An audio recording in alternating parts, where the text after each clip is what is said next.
Yeah. Is it? And I think I'm live now. Maybe. I hope so. Hello, GB. Good to see that you're already here. I'm gonna give people a couple of minutes to get here, and then we really need to get started. I mean, it didn't hit me until yesterday when I was setting all of this up. There is 163 augment mods. Oh, sorry. Warframe augment mods in this game. Which means that if I spend even 1 minute on each of these, we're gonna be here for almost 3 hours. So what's gonna happen is that I'm just gonna sort of place them where I think they fit. Hello Nuha, welcome to the stream. I'm gonna put them where I think they fit, and then I'm just gonna go through bam, bam, bam, bam, bam, one after another. And if you guys disagree with me, or if you have a brilliant reason for why I should place them higher or lower, I'll go back and look at them again, okay? So, yeah. That's what we need to do, because there is so many augment mods. I'm here for the pebble. Actually, yeah, we are actually gonna have a pebble analogy. Don't worry about it. It's gonna be great. I already have one planned. Don't worry about it. I'm down to watch the whole stream. That's good, because we are potentially gonna be here for a very long time. Okay, let's see. 7 people. I think that's good enough. I'm just gonna go ahead and get started, alright? Good. So, can I zoom in any more without breaking it? No. Okay, so these are in alphabetical order, and we're just gonna go one by one. So the first one is this augment for Trinity. Basically, you can, or you will, affect 3 enemies at a time, and those enemies will have their armor stripped. This is obviously very good if you're playing a melee build. I don't know how often you're gonna be playing melee builds on Trinity, but you know, you can play her solo with some Champion's Blessing and stuff. Anyways, anyone actually uses Hydroid? I think the Warframe with the lowest use rate was actually Atlas, surprisingly enough. Yeah, some people do use Hydroid. I'm surprised by this. Oh yeah, also, I should explain these tiers before we get started. So I'm going to put it here. So basically, the first one is Warframe Defining. So these are the kind of augment mods that if you're going to be playing a Warframe, you're also going to be using this augment mod, right? It's basically built into the kit. You're just expending a slot on it.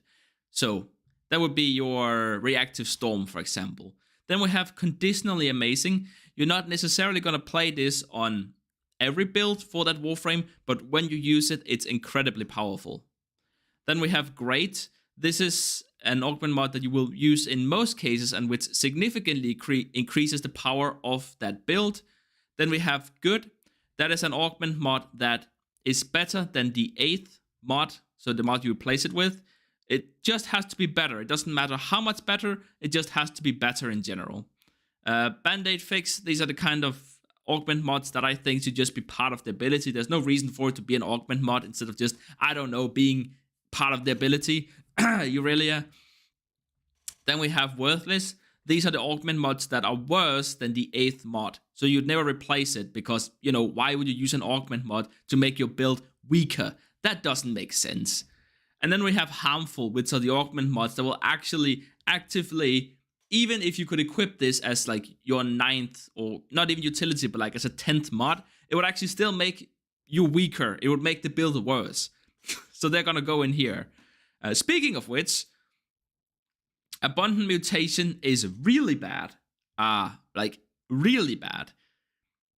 So in most cases, the way you're gonna survive with Nidus, or Nidus, I guess, is with your health gating, which is a mechanic that's unique to Nidus, wherein as long as you have stacks, when you die, you won't actually die, you'll just be brought back to life. Why would you willingly disable this ability and spend a mod slot on it? That doesn't make sense. This one is just really bad. And okay, you can say, yeah, there's some scenarios where you're not gonna die, but then do you need this augment? Right? Nidus is supposed to get more powerful over time, so you want him in those long endurance missions, and you definitely do not want to turn off your health gating in that scenario. Accumulating Whip Claw, absolutely, no question about it. I could not imagine playing Korra without this augment. This augment is insane. It goes onto a Warframe that's already insanely powerful, and a lot of her power comes from her whip. And, you know, come on, right? Why would you just give more damage to that ability? Absolutely broken in every way. Then we have Afterburn.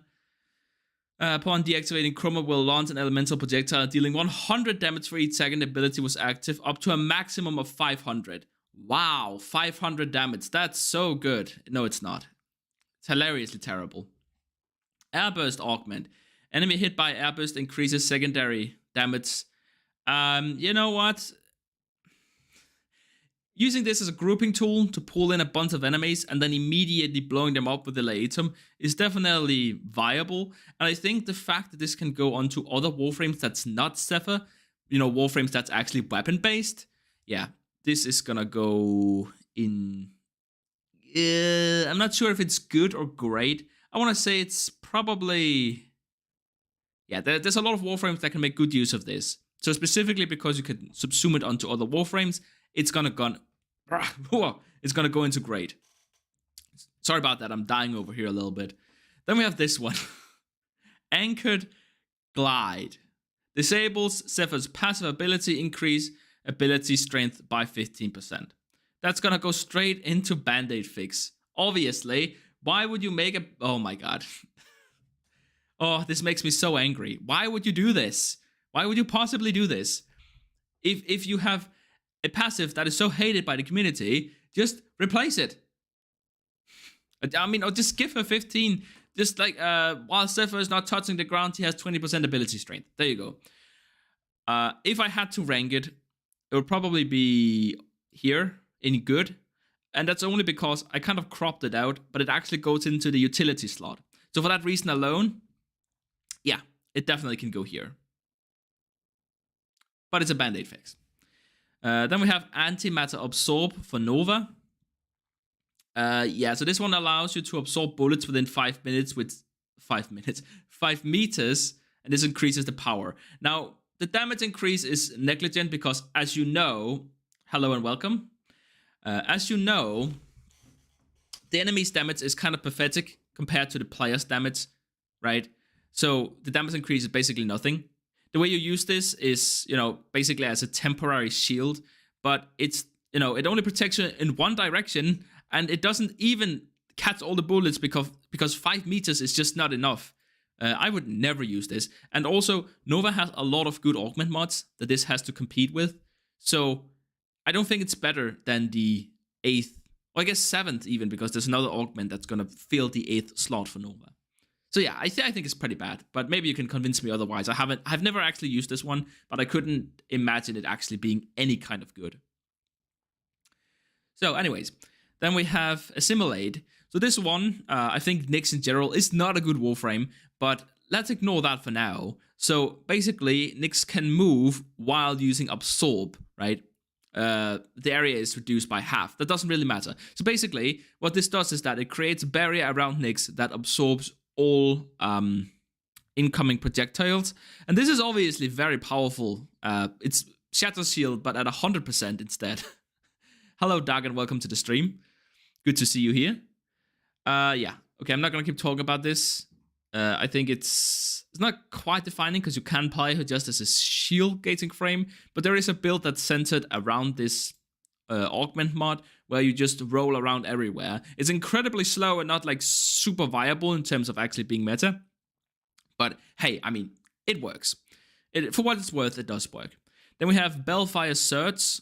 Yeah, this is not a good one. Fully charged, direct hit restores 250 shields to Hildren. Impact with Nullifier shields will destroy them and restore 750 shields. Now, destroying the Nullifier bubbles is fine, but you still have to use it, right? So you have to use her first ability, which is not great, because you can't use your other weapons, which is just strictly better. And the rapid fire weapon could have gotten rid of it anyways. And the shields it restores is basically negligent because, you know, pillets exist, which will instantly restore all of your shields if you hit even a single enemy most of the time.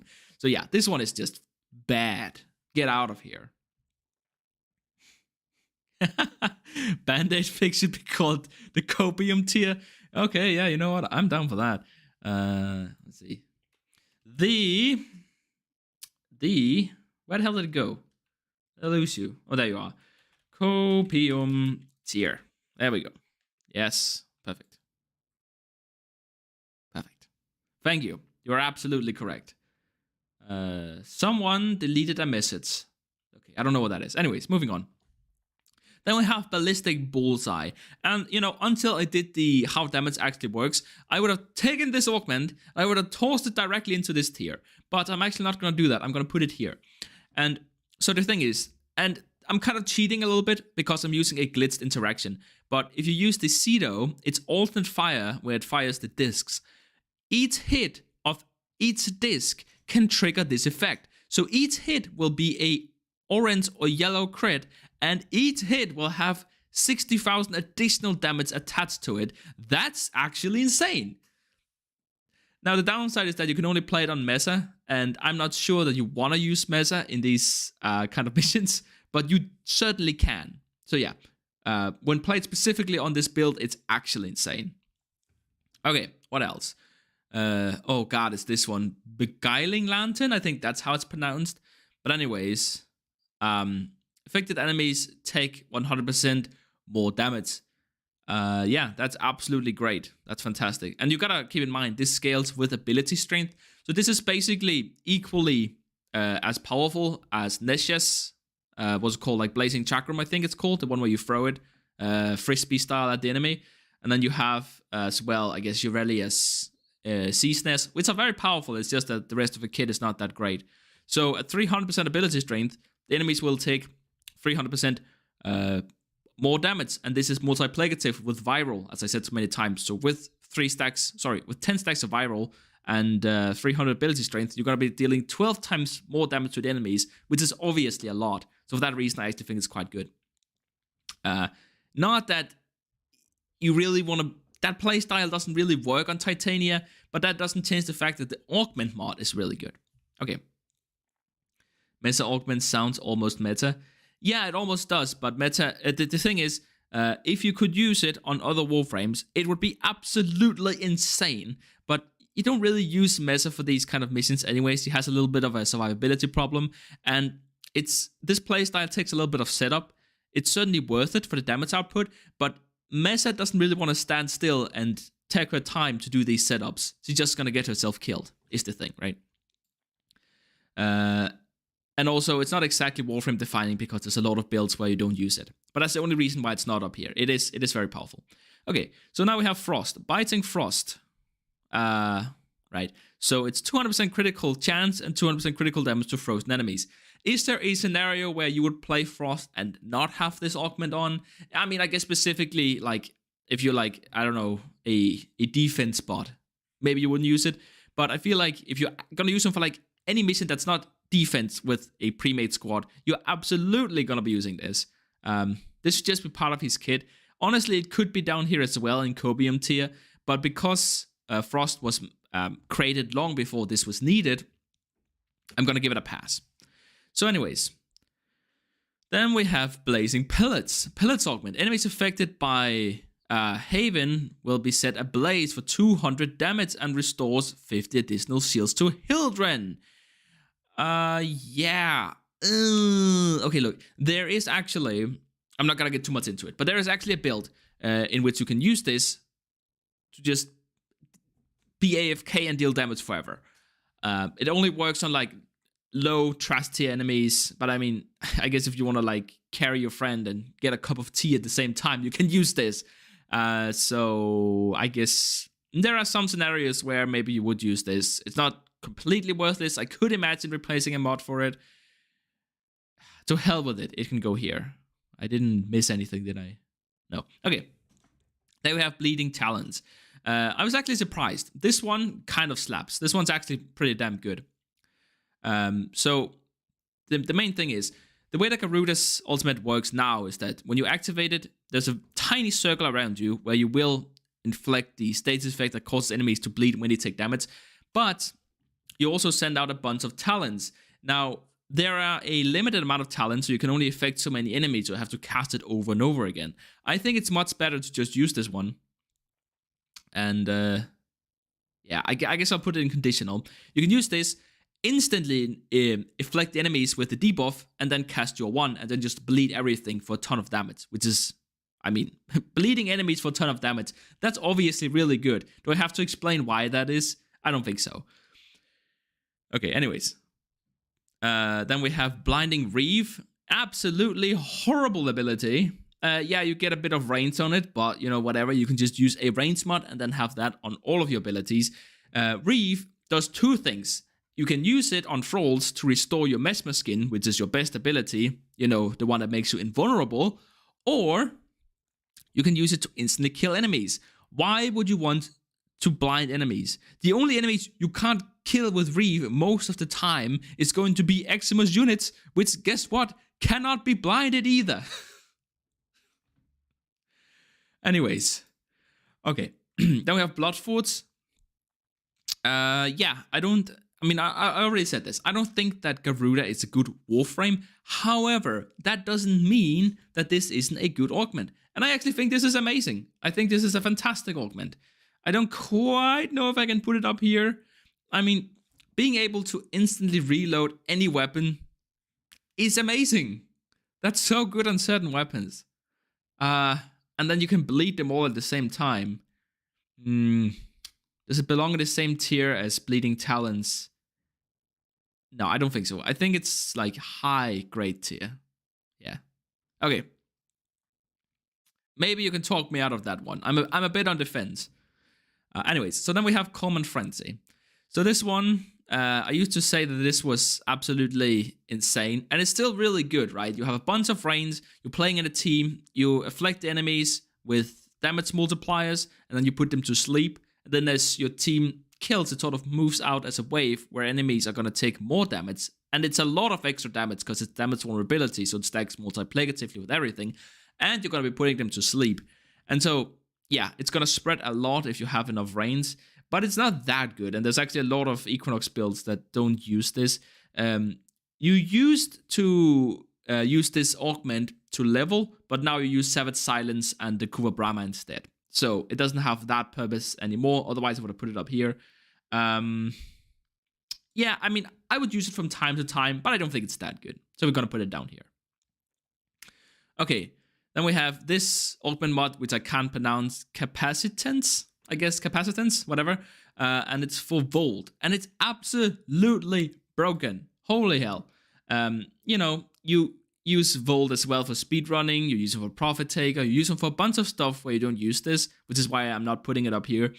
But being able to grant your allies shields whenever you hit an enemy with your ultimate, if there is enemies and allies around you, while this is active, you gain so much shield that you cannot die through it. You know, this used to be a really terrible augment, and then they introduced shield gating, and now it's absolutely broken. Okay. Anyways. What else do we have? We have this one. Oh god. Cataclysmic Continuum? Whatever. Who cares? So basically, it increases the duration every time an enemy is killed. Yeah, that's not good. That's not good at all, right? Why would you use this when you can just recast the ability? I guess maybe sometimes you... No. I don't know. I can't see the use of it. Maybe it exists. You guys can tell me. I'm not seeing it. This is a joke, however. And I think the meatball ability, right? It's just not good. It's not good. What do you want me to say? It's a meme ability. It was supposed to be a meme ability. It was never supposed to be good. The rest of the kit was supposed to pick up the slack. It didn't, but I think that was the intent. But, I mean, if you slap a meme augment on a meme ability, it's not going to be good, right? Now, that's not to say it can't be fun, but come on. How does shield gating work exactly? Okay, so basically shield gating, when you lose your shields entirely, your health becomes impervious to damage for 1.3 seconds, right? So that means specifically, if your health takes damage, then it won't for that period of time. Now, next time your shields are depleted, you will get a partial shield gate, which only lasts for 0.3 seconds, right? So in order to get a full shield gate, you have to fully restore your shields right? Before they're depleted the next time. So if you have, let's say, Garuda, for example, with brief respite and some of the mods that gives you shield back when you spend energy, when you cast an ability, you regain your shields instantaneously, which then means that at the very least, for the next 1.3 seconds, you cannot die. I guess unless you take a toxin proc, right? So, then we have Celestial Stomp. Hold to command the twin to perform a slam attack, suspending enemies in air within 20 meters for 25 energy. Now, 20 meters is a lot. So, whoa, where did it go? There it is. So it's not worthless, but it is very gimmicky. There are certain you can use. I think it's the Saxum mod set that causes, I think, more damage or bleed or stages or something to lifted enemies. So there are reasons why you would want to lift them for DPS reasons, but you're not gonna be using this very often. It's not. This is not the kind of mission you want to bring Wukong for. I mean, you can if you love playing him, then knock yourself out. Is it good? No. Champion's Blessing. Yeah, I mean, if you're playing solo, you're gonna be healing yourself with your with the fourth ability. If you're playing in a squad, you're gonna be healing your teammates. If you're playing Trinity, you're probably gonna be dealing some amount of damage. It's always gonna be good to have more crit, and 350% crit on a Warframe mod that's a pretty big deal. Are you gonna upload this as a YouTube video? Yeah, probably. We'll see. I might have to do a little bit of, fixing. But yeah, I think this is definitely gonna go up as a YouTube video. Okay, so then we have Chaos Steer. God damn it, English is hard. Anyways, enemies will be entering the effect range will be inflicted with chaos. So basically, it lingers on the ground at a reduced range for a duration, right? I mean, this is not really that amazing because when you see a group of enemy, you cast this, right? That's basically how it is. There's no reason that you wanted to linger on the ground. I guess Nyx's build, however, is not that tight. Like, there's a lot of filler mods, so you could definitely replace one of them. And I guess just having a zone that inflicts chaos is not terrible. I guess I'm willing to just barely put it up here. Just barely. This would be a very helpful video. I like how you're explaining everything in detail. Yeah, thank you. I feel like I'm over-explaining and we have so much to go through. But yeah. Thank you. I might be here for 8 hours, but that's okay. We can go through it.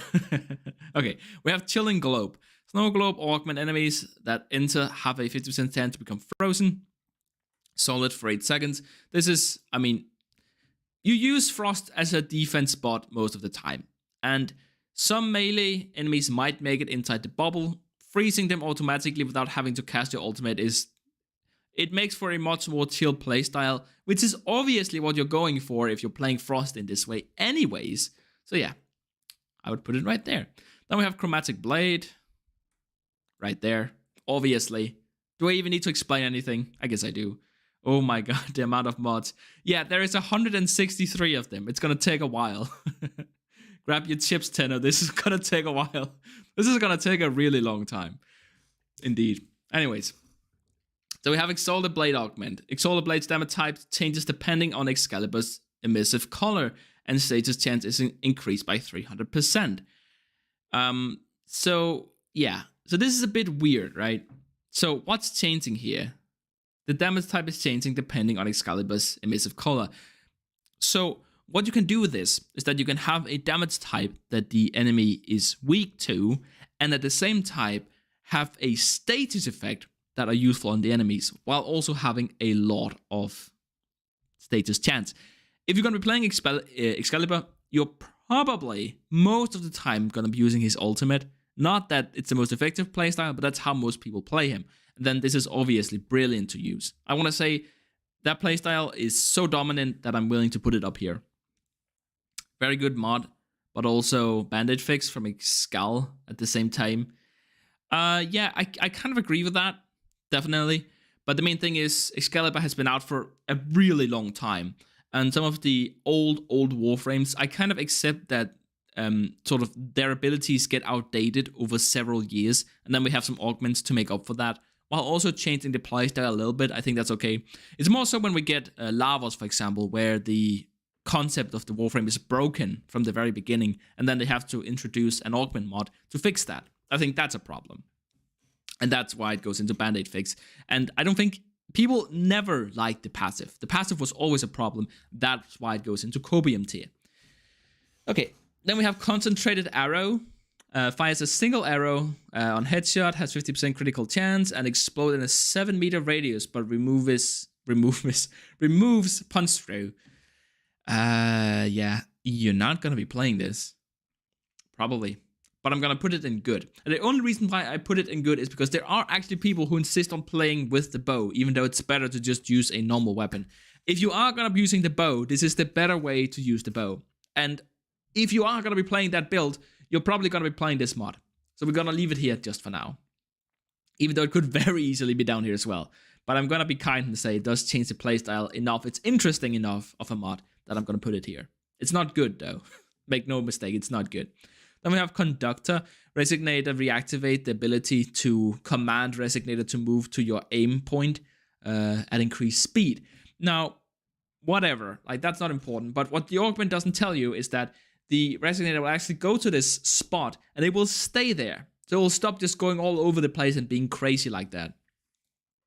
And that's actually very helpful, right? Because when you're playing Octavia, you want the Resignator to be in one spot. You want to know where it's at, because the enemies are going to be shooting at the... Sorry, not the Resignator, the Conductor. Because the enemies are going to be shooting at it, and you don't want them to hit you accidentally because of the Conductor moving between you and the enemies. I will use this not all the time, depends on the build. When I use it, it is very effective. And it's a subsume as well. Actually, you know what? I think I'll use this like all the time. I don't think there's a... Okay, I'll put it here. It's because it's an Eximus mod, right? So you can use it in your utilities a lot. And I guess that Octavia doesn't really need to use Prime Steel Footed as much, though you could very easily use that one as well. Maybe I put it too high, actually. Yeah, I'll put it in great instead. Okay. Then we have Contagion Cloud. Yeah, this is actually a kind of a sleeper augment. I think it's better than most people think that it is. I had the opportunity to play with it recently. So basically, Toxic Glass creates a 5-meter toxin cloud. Remember, this is moddable, dealing 300 toxin damage per second for 12 seconds with every kill. Damage is twice as strong with melee kills. Now, granted, 300 or 600 damage is not that much, even if it scales with ability strength. But like using this on low levels feels amazing. It feels so good in the early game. I think this helps to make Saren even more versatile. Though you're not going to be playing it in most scenarios, when you do use it, it feels amazing. Like seriously, as a new player, if you never experienced a strong, proper build before, and you accidentally slot this onto your Saren, it's going to blow your mind. Okay, let's see. So then we have Controlled Slide. I mean, do I even need to say anything? It's absolutely Cobium tier. Just copy and paste what I said about Anchored Glide. Silly. I mean, it's lazy, right? They didn't want to... They knew they kind of screwed up. They didn't want to make a new passive. I know some people probably like the passive, but like, come on, whatever. Okay, Corroding Barrage. Each projectile have a 100% chance to inflict corrosive status effect. Tempest Barrage gains 100% ability strength. Absolutely ridiculous trash tier. Just use a primer. Why the hell would you use this? Go to hell. God damn it. Not only is Hydroid ridiculously terrible, but even his augments really suck. Did they even try? Then we have this augment mod that I didn't even knew existed until I started planning on this video. And it's Counterpulse. Granted, I haven't used it yet, but it looks amazing. Pulverize augment. Enemies' weapons are jammed, and robotics are disabled for 4 seconds when hit with Pulverize. That's really good. That's basically the effect of Banshee's silence, but it can affect enemies multiple times. You know? And it's lasts much longer. Just wanted to say that this passive is at least usable, lol, but not worth giving up. Yeah, absolutely. And once again, like, this goes into your utility slot, right? So you'd much rather have the ability strength. Okay, anyways. So yeah, I'm not going to keep talking about this, but I think this is actually really good. If I ever play max solo again, I'm absolutely going to be using this for survivability. It's not needed, but it's going to make for a much smoother gameplay experience. Anyways, these are not in any particular order. I'm just throwing them into tiers, right? It's not in, like, this is not better than this one. I just want to say that. Okay, moving on. Then we have Creeping Terrify. This is a, like, if you're going to be playing a melee build, you absolutely need to have this. It significantly makes melee builds just so much better. It's a subsume as well. You can put it on any Warframe. That's crazy good. Crazy good. Okay, anyways, so yeah. I don't have much to say.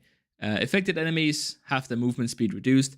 So the thing is, you strip the armor, but only while they are affected by Terrify. So if Terrify runs out and they stop moving away from you, which is what you want, you don't want them to move away from you if you're playing a melee build, right? So by the time you catch up to them, because they stop running away, the armor is no longer gonna be stripped. A bit silly, but that augment kind of fixes that. And we have Critical Surge. This sounds really good. Am I crazy? It reduces the cost of energy, and it gives critical chance up to 250%. That seems like a lot. So if you have like 2 flowers set up, and you just teleport back and forth, it only costs 1 breed surge because the cost is halved. Using it twice, that's the same as using it once. And then you're gonna get some critical chance while doing that. That sounds really incredible. Of course, you have to set it up in a very specific spot on the map, but that doesn't really matter, does it? I don't think it does. I think this is really good. I think this is amazing. Okay, that's probably a bit much, but it is certainly very good. I mean, critical chance is not nearly as good as critical damage, but like, it's still 250% critical chance on Wisp, which is the second most played Warframe. Kind of. Anyways. Great or conditionally amazing?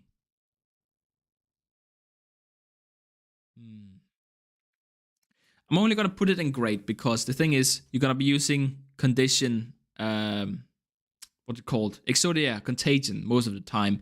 And you're already going to have red crits. So you're not really going to get more crits. You're going to get a extra mod slot on your SAR, right? Because you can replace the critical mod with something else, which is not as good as just getting more crit. Now we have another Hydroid augment. Absolutely terrible. What do you mean? Allies can stand in the pool and regain 30% health every 1.5 seconds. Hydroid will restore 10% health. Restoring health in Warframe is not that good, right? Because either you're alive or else you're dead. There's a very small amount of Warframes that care about restoring health, especially once you get to Steel Path. And they don't want to have to stand in a fucking puddle to do it, right? Just use Gloom. Or even like Magus Repair, which is an augment mod. Not augment mod, what am I saying? It's an arcane for your operator that allows you to heal. I think it's 30% of your health per second while in operator mode. Your Warframe will be healed for that amount. What the hell? We have Decoy Augment, Deceptive Bond. 50% of the damage Loki takes is transferred to the decoy, and vice versa. Holy hell. That is the worst thing I've ever You know, you're going to be walking around invisible, killing enemies, getting the stealth damage multiplier, doing just fine, doing your melee build, having a good time. All of a sudden, you're like, okay, you know what? Let me go ahead and reactivate my invisibility. And you hit your 1 key instead. You put down the decoy takes 2 billion damage. You take half of that and die instantly. What the hell? What were they thinking? Oh my god. Okay. Okay, we have here's a Inaros augment, right? There's a crazy augment. Killing a blinded enemy with a finisher has a 100% chance of summoning a Sand Shadow. All Sand Shadow deals 2% damage.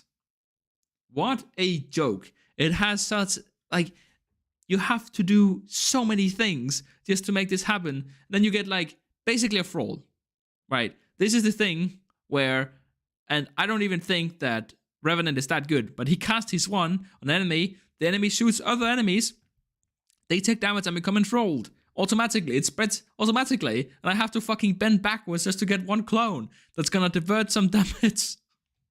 And I have to spend a mod slot on it. What the hell? Oh, despoil. I mean, it's iconic, right? The thing is, okay. Here's the thing. I don't actually know that despoil is that great, right? I think you could, and you guys are probably gonna be really pissed off now, but I think you could actually put it here. And I'll happily hear your arguments for why that's dumb, but let me just say, Equilibrium exists, which is a mod that causes you to gain energy from health orbs and health from energy orbs, right? Why is despoil any better than that? Why not simply have your health separate, keeping yourself safe, never really taking too much damage, and then just healing your energy with your health orbs instead? And at the same time, getting health back from your energy orbs, right? There's no reason to run both. That's just too much. That's just overkill. Maybe hide the decoy there and have it as an extra 100% health. Okay, yeah, I mean, I know what you're saying, right? About, where was it? It was the decoy one, this one. You hide the decoy. But, like, here's the thing, though. I think that Loki is so squishy anyways that, like, okay, you take 2 billion damage, send half of that over to your clone, and then still die because you don't have enough health to even survive that. Then we have Dread Mirror. This is really bad. This is the only bad augment that Garuda has. So you become unkillable for 8 seconds when Dread Mirror kills a target by ripping out its life force very specifically. If you also got this when killing with the orb, then holy hell, it would be super broken. It would maybe be the best augment on this entire list. But it doesn't. This basically never triggers. Maybe, I haven't been able to find it, but maybe there is a setup where you put viral on the target and you make them more vulnerable to damage so that you can one-shot them or very nearly one-shot them, and then so it becomes consistent, right? If you could do that, then I would consider using it because that would give you time to then cast the rest of your combo, and I think that would actually be worth it in terms of setup time. With that said, however, I have not been able to make that work.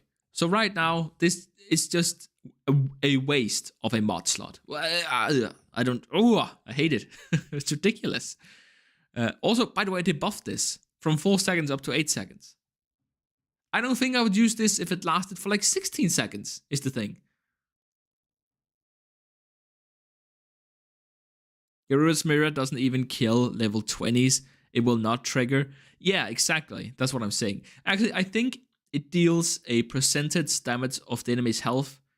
And I think that scales with viral and so on.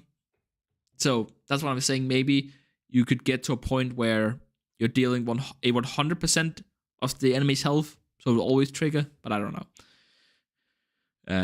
Might be worth a little. Holy hell, oh my god. Okay. We need to pick up the pace. Duality. Equinox other half breaks free for 10 seconds, dealing damage. This is the same as Wukong's twin, just way more squishy. I know people use this for the index. I think that's ridiculous. But just bring Mesa, my god. But okay, I mean, if you are playing it for that, sure, it's really good. But, I mean, the whole playstyle. Okay, anyways, I'm done bitching. Let's move on to the next thing. Then we have Elemental Sandstorm. This is a really good augment. Just too bad it's on a really bad champion. So basically, I mean, it's not a good augment. I mean, the augment is good, but the ability is bad. Whatever. So, Sandstorm gains 50% ability range and has a 100% chance of inflicting status effect based on the damage type of the mods on the equipped melee weapon. What's the problem with this augment? Can someone tell me what could the problem with this augment possibly be?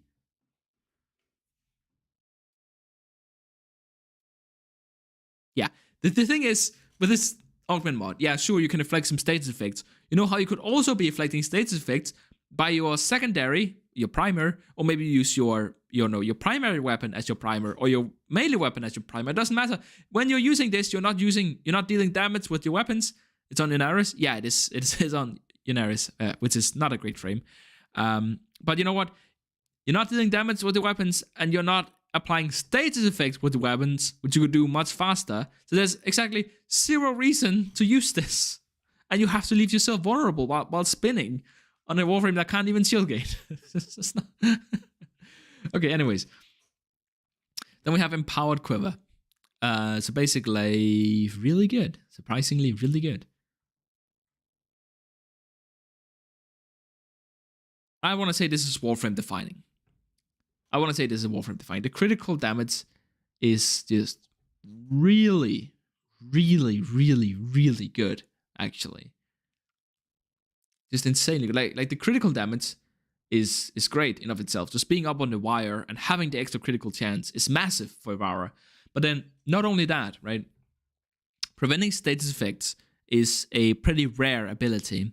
So creating a zone for herself, or I mean for allies as well, but the Ivara is more a single player kind of frame, is good. Not ever, like you can't get bled, you can't get toxin procced through your shields. It's just a really nice safety net to have. You can't accidentally blow yourself up because of the acolytes. Yeah, and you get the crit as well. Then we have Endless Lullaby. No, absolutely not. Baruch's build is really tight, and there's already another augment mod that you will always be playing on him. So this has to compete for the 7th mod slot. And in order to get the most out of Baruch, you need to get 400 ability strength. You want duration as well and a little bit of range. How are you going to fit this? No. Then we have Energy Transfer. Mend and Maim. 100% of charge is converted when switching between forms. No. So, okay. So when using the daytime, you will use this in Elite Sanctuary Onslaught to kill all the enemies at once. You don't need the night form in Elite Sanctuary Onslaught because guess what? The enemies are not that strong and your allies can basically just use Adaption and you'll be fine, right? And like higher tier missions where you play Equinox as a support, you're going to be in night form all the time, putting enemies to sleep. And most importantly, keeping up that aura, right? You want to keep Mend active at all times. Because it's like, okay, hey guys, I'm just going to switch really quick to kill a bunch of enemies. Oh, my entire team is dead because they were relying on my shields. It's not a great idea. Then we have Enrage. That goes down here as well. Hysteria. Damage increased by 200%. Critical chance increased by 200%. Hysteria lasts for 15 seconds and receive a matching cooldown. So you can increase both the duration and the cooldown with duration mods. Sure, whatever. But then also we have critical chance and damage, which is great. Mobility strength, this is even more powerful. And that's great. But then for 15 seconds, you lose access to your ultimate, which, let's be real, in like long endurance missions, and where else would you play her? You don't have any survivability. All of your survivability is within this one mod, right? When it's active, you cannot take damage. And playing it with Nourish, you can stay in there for so long, like 10 minutes straight easily. And you're giving up on that. Then you have 15 seconds where you're just screwed. Yeah, the only thing you have then is an ability that gives you a little bit of armor and some attack speed. Wow, yeah, great. Yeah, the upside is not worth the downside at all. Then we have Enveloping Cloud. And yeah, I know you can do some shield gating nonsense, whatever. It's not worth it. Cloudwalker Augment. Allies within 4 meters of the cloud becomes invisible to enemies for 14 seconds. I mean, you know what? This is kind of fun to use, and I'm going to put it up here in good. And the reason why I'm putting it here is because as a new player, a lot of new players get Wukong because he offers a lot of power with a very small amount of investment. And so, you know, you're playing with your friends, just being able to whoosh around, touching them, making them invisible is incredibly fun and really powerful in the early game, right? Just invisibility on demand for your entire team on Wukong, which is already incredibly versatile. Hell yeah.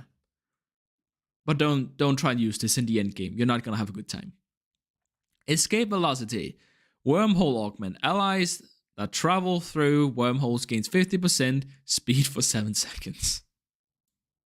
Anyways, do I need to explain? Is there anyone here who's wondering why I put it here? I don't think so. And then we have Internal War. War Cry Augment. While active, War Cry's duration is increased by 2 seconds for each melee kill. Yeah. You can just recast the damn ability. Your ultimate is going to be a much higher drain than your second ability, right? And also, you don't get this. The slow you get on an enemy is actually really good as well. And you lose that if you never cast it. So it's like double whammo. And you have to use a mod slot on it. Yeah. Oh god. Everlasting Award. Okay, here we go. Elemental War Augment. Allies that leave the radius will retain the effect for 100% of the remaining duration. Yeah, you know what? I don't think that... Chroma's not much of a team player, is he? I mean, I guess specifically... Would you use this on Prophet Tiger? I guess. Maybe you'll play him as a support. I'm not seeing it, but I guess if you are playing him as a support, then it is pretty damn good. Okay. Exothermic. What is this? This is for Ember. Enemies killed while under the effect of Inferno have a 50% chance to drop energy orbs. Yeah. I mean, sure. Energy economy, I guess. I guess this is slightly better than just using Equilibrium. Even though you give up a little bit of healing, but Ember doesn't care about healing. She has to shield gate anyways. Whatever, I'll put it here. I could imagine myself using this from time to time. If I were actually playing Ember, I suppose. Okay, Explosive Ligament. Sleight of Hand Augment. Ammo orbs pickups are turned into proximity mines. Right, deals 1,000 damage with a 100% status chance. Yeah, I mean, there were like a period of time where people like swore on this being better than Saren in Elite Sanctuary Onslaught. It never was, by the way, not even remotely close. But that's not to say that it's bad, and it is fun to like try some different playstyles once in a while. It still feels really good in Elite Sanctuary Onslaught because you get a lot of drops, you have a lot of enemies, you know, the cycle continues. I'll say it's quite fun. And it is viable. I think it's unfair to compare it to Saren. It's still very good within that game mode. So we're going to put it all the way up here. Fatal Teleport. Teleport Augment. Teleport will perform a finisher on the target, dealing 200% extra damage. 50% of energy is returned. Oh, sorry, it's refunded on kill. This is better than you probably think it is. So, you know, you can have a finisher build, right? Teleport to the enemy. They're unalerted most of the time or whatever, but you still get the additional finisher damage. Using this in combination with Banshee's Silence and then using the Savage Silence Augment, you can actually do some ridiculous amount of damage, which basically allows you to one-shot any heavy unit. So that's good. This man is actually doing every augment. Well, yeah, what were you thinking? Did you not read the title? Of course I'm doing every augment. We have a lot to go through. Okay, not that much actually. Fireball Frenzy. Right. Okay, so this one is hold to cast will grant all allies within 15 meters an additional 100% heat damage to their attacks for 40 seconds. And, okay, listen, what a legend. Thank you so much, Gamble. Anyways, so this is good. You can use this, and if you're in a pre-made squad where everyone for some reason needs heat on their weapons, then it's even better. But listen very carefully. Be careful about using this augment, because it will mix with your allies' abilities. So if someone's doing a toxin build and you activate this, the heat is gonna mix with that toxin and it's gonna become a new element and you could ruin their entire build. So please don't use this in public, okay? This is my PSA for you guys. Don't use this in public. But I mean, if you have a pre-made squad who doesn't care, it can be very powerful. Playing Ember as a support is not a bad idea because armor strip and heat and stunning and giving more heat damage and everything, it's more viable than you probably think. She's actually more of a support than she is a damage dealer.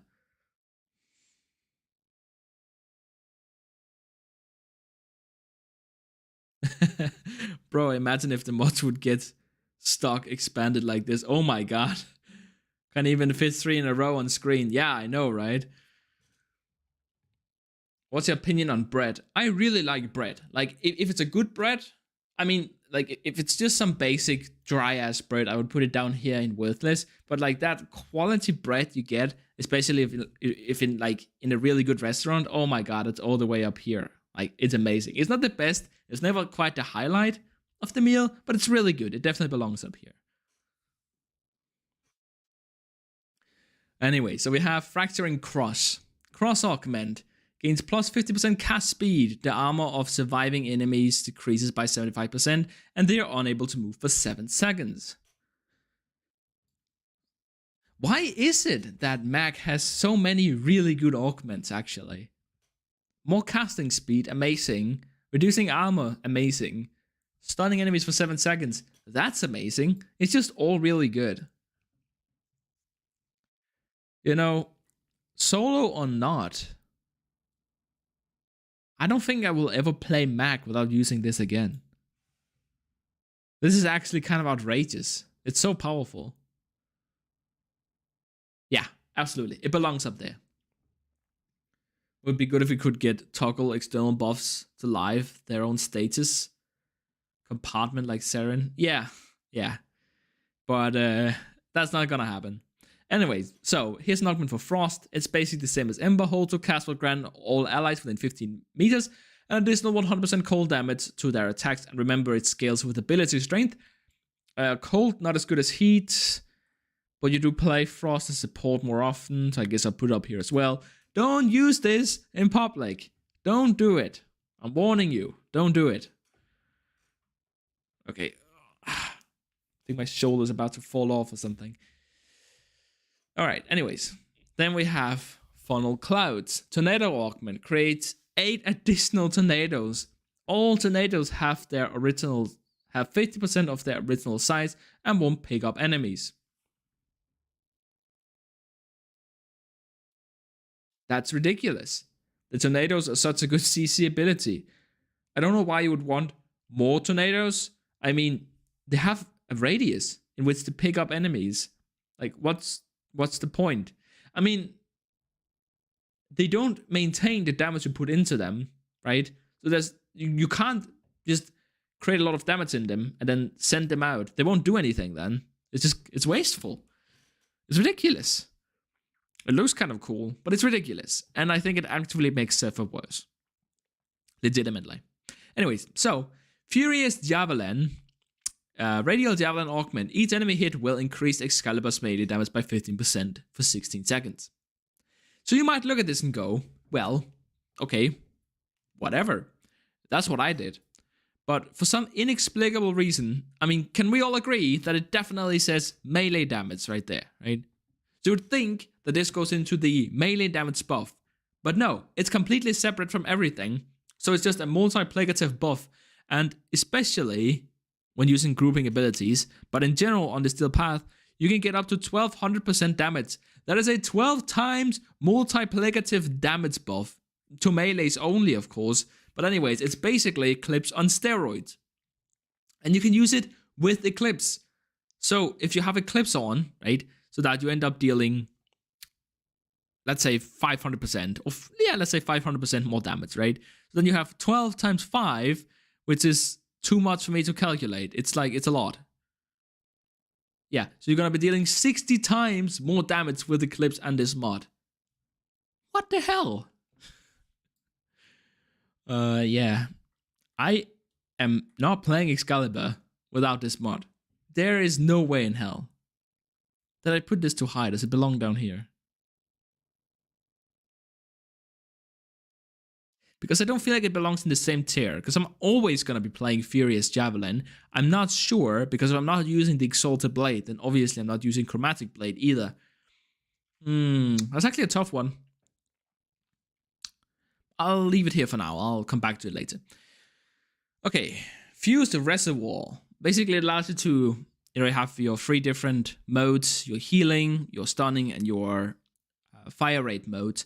And this just allows you to throw down all 3 at once. It's amazing quality of life. There's a lot of builds that can make room for it. Wisp is versatile enough because of her invisibility, so you can definitely use this without it being a problem. It feels really good, but it's not quite worthy of going up here into conditionally amazing. Because it's not. You can do the same things without it. Usually you're going to be fighting in one area. I mean, I guess... nah, it's not good for exterminate, capture, and so on anyways. I refuse to put it any higher. Then we have AUGMENT and the Feast Augment. Instead of energy, consumes 200 health on cast. Gluten grants additional 150 armor per enemy. This is basically 750 armor within an augment, which is more than you get from most mods anyways. Hell yeah. We're going to put this pretty damn high, I think. But how high? How high? Armor?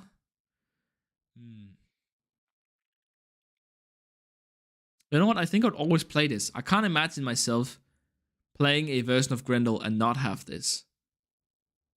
Yeah, it costs a little bit of health, but again, you can have Magus Repair to get back that health. There's a lot of ways of getting back a little bit of health, whatever.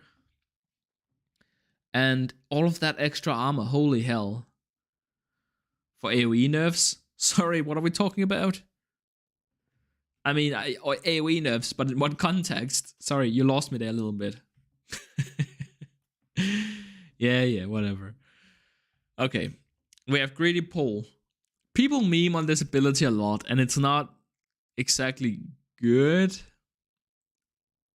But actually, when in farming squads, in order to not ruin the enemy spawns, you can't walk out and collect loot all too often. So it's actually really comfortable. Like if you're playing, let's say Necros, for example, and you just have Despoil on, you just put Pull on, add Greedy Pull, and then oh, there's a lot of resources, but thank you very much. But it is a bit of a meme. But you know what? I can see some scenarios in which you would actually use this. So we're gonna put it here. More and more ammo like Kuva Brahma. Yeah. We are probably just gonna kill all weapons. I think the most the ironic part. So they nerfed ammo because they wanted to hurt Kuva Brahma and Sa in particular, but there were actually some single target weapons that ended up suffering more than those weapons because of it. I think that's kind of funny. Guided Effigy. Oh my god.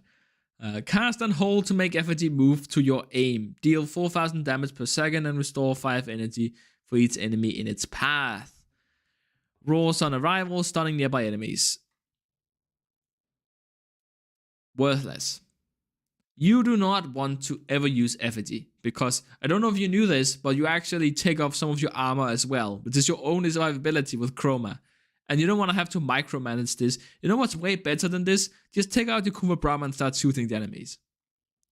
Because again, this is not affected by weapon damage, which is the main thing that Chroma does. Okay, anyways. Then we have Hall of Malevolence. It's a Hall of Mirrors Augment. It deals... the damage your doppelgangers deal is increased by 5% every time you kill an enemy. Yeah, sure, it's additive. But holy hell. I think this can last for 60 seconds easily on Mirage build. And you can kill a lot of enemies in 60 seconds. Yeah, it kind of sucks that it resets back once the ability ends. But still, holy hell, that is a lot of added damage. Mirage is just one big damage frame. I mean, you can't build efficient survivability on her anyway, so it might as well go all the way, right? And just, yeah, why not? Sure, let's put it up here. That is a lot of damage, especially on a Warframe mod. Anyways, then we have Hollowed Eruption. It's for hollowed ground, or as I like to call it, Grand Pass Lawn. So it will deal radioactive damage to the enemies. It has a 100% chance to proc, basically. So basically what it does is that it turns hollow ground into chaos as well. Which, okay, great, whatever. You could do this with a primer as well. Just saying everyone has this style of playing. If you can't stay alive in Steel Path, then you're good to just worries and weapons, steals, and Yeah, that's absolutely true. I mean, if you can make it work and you're having fun, then the more power to you. Obviously, if you're enjoying your playstyle, then no reason to change it. But if you are interested in, um, if you find the game frustrating and you want to improve your survivability or your damage dealing or whatever, it is worth knowing some of the mechanics of the game. And that's basically what we're going through here. Hey there. Hello there. Good to see you. Good to see you finally showed up. Anyways, we need to rank this mod. Yeah. No. Just no. Absolutely not. This is gonna deal no damage. Remaining of radioactive damage. Great. 0 is still 0, you know what I mean? Steel Path sucks, actually. So it's like more different builds. Yeah, whatever, dude. Hollowed Reckoning. Reckoning Augment. Reigns. A 3-meter radius around each affected enemy. Grants bonus armor to allies. And deals 300 damage per second to enemies. That is ridiculous. Anyways, then we have Healing Flame. Fire Blast Augment. Each enemy hit heals Ember for 25 to 50 depending on the current immolation level. Worthless. You do not want to heal on Ember, right? It's like, have you, full health or dead, right? Can't really protect herself. I mean, I'm not saying it's completely worthless, but I'd rather just have another mod. I'd, rather just have shield gating or some proper defenses, right? Instead of healing out, just have more defenses. Anyways. On topping despoil energy leeches, Desecrate will turn off automatically if you don't have enough energy to pay off Desecrate. If you don't use despoil, it will working with 0 energy. Yeah, true. But to be fair, I never actually run out of energy when playing Necros because you don't really need energy for anything else. Like you use your ultimate once in a while and then it's just despoil all the way. Despoil makes farming less annoying. I guess if you don't have Arcane Energize, I could maybe see it, actually. I didn't really think about that. Okay, fuck it. Sorry.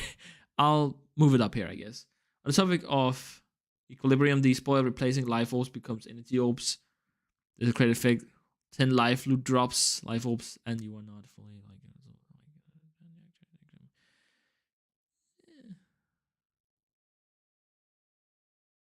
Yeah, I remember using Hollowed Eruption like in 2017 or 18. I began to play in 2017. Oof, time flies. Yeah, that's crazy, right? It used to be Oberon and Mag to deal crazy damage. But that's not really true anymore.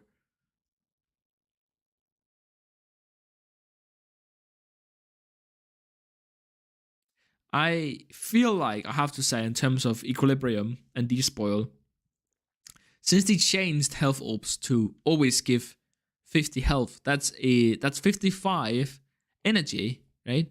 And that's really amazing, I'd say. I think that's a lot of energy and plenty enough on Necros. I guess maybe you could argue that you could then drop flow as well, which might be true actually. Not gonna lie, Despoil is kind of frame defining for Necros.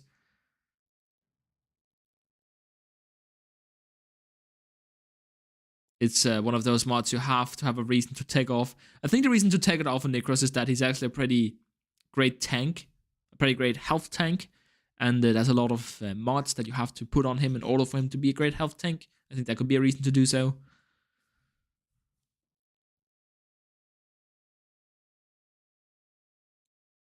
I do use it a lot, I guess, when AFK farming. Like in a squad of people where you just have to sit in the corner. And you usually do have a dispensary, so you are probably going to get all of your energy back. So maybe that's okay. Yeah, whatever. I'm gonna put it here, at least for now. Then we have Hearty Nourishment. Nourish Augment, clear status effect, and gain 5 seconds status immunity for each victim in Grendel's stomach. I always say that status immunity is underrated, like greatly so, and I would absolutely be willing to die on that hill. Is it worth one of the Yeah, I think so. And this is also actually because this is a subsume ability. So this is a source of stasis immunity on all Warframes, essentially. And a very powerful one at that. Everyone which can make use of Nourish can also make use of this.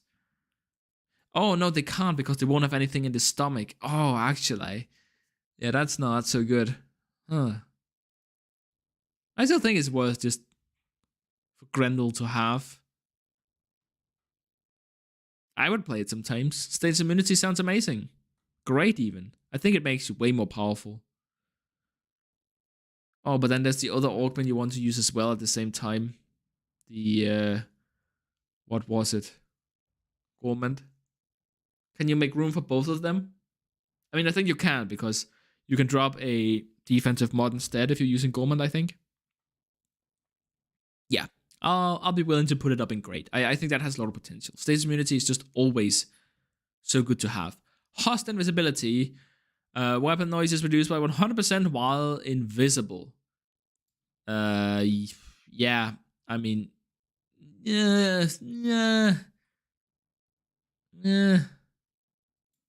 You want to use melee weapons anyways. Your prime, because of the stealth damage multiplier.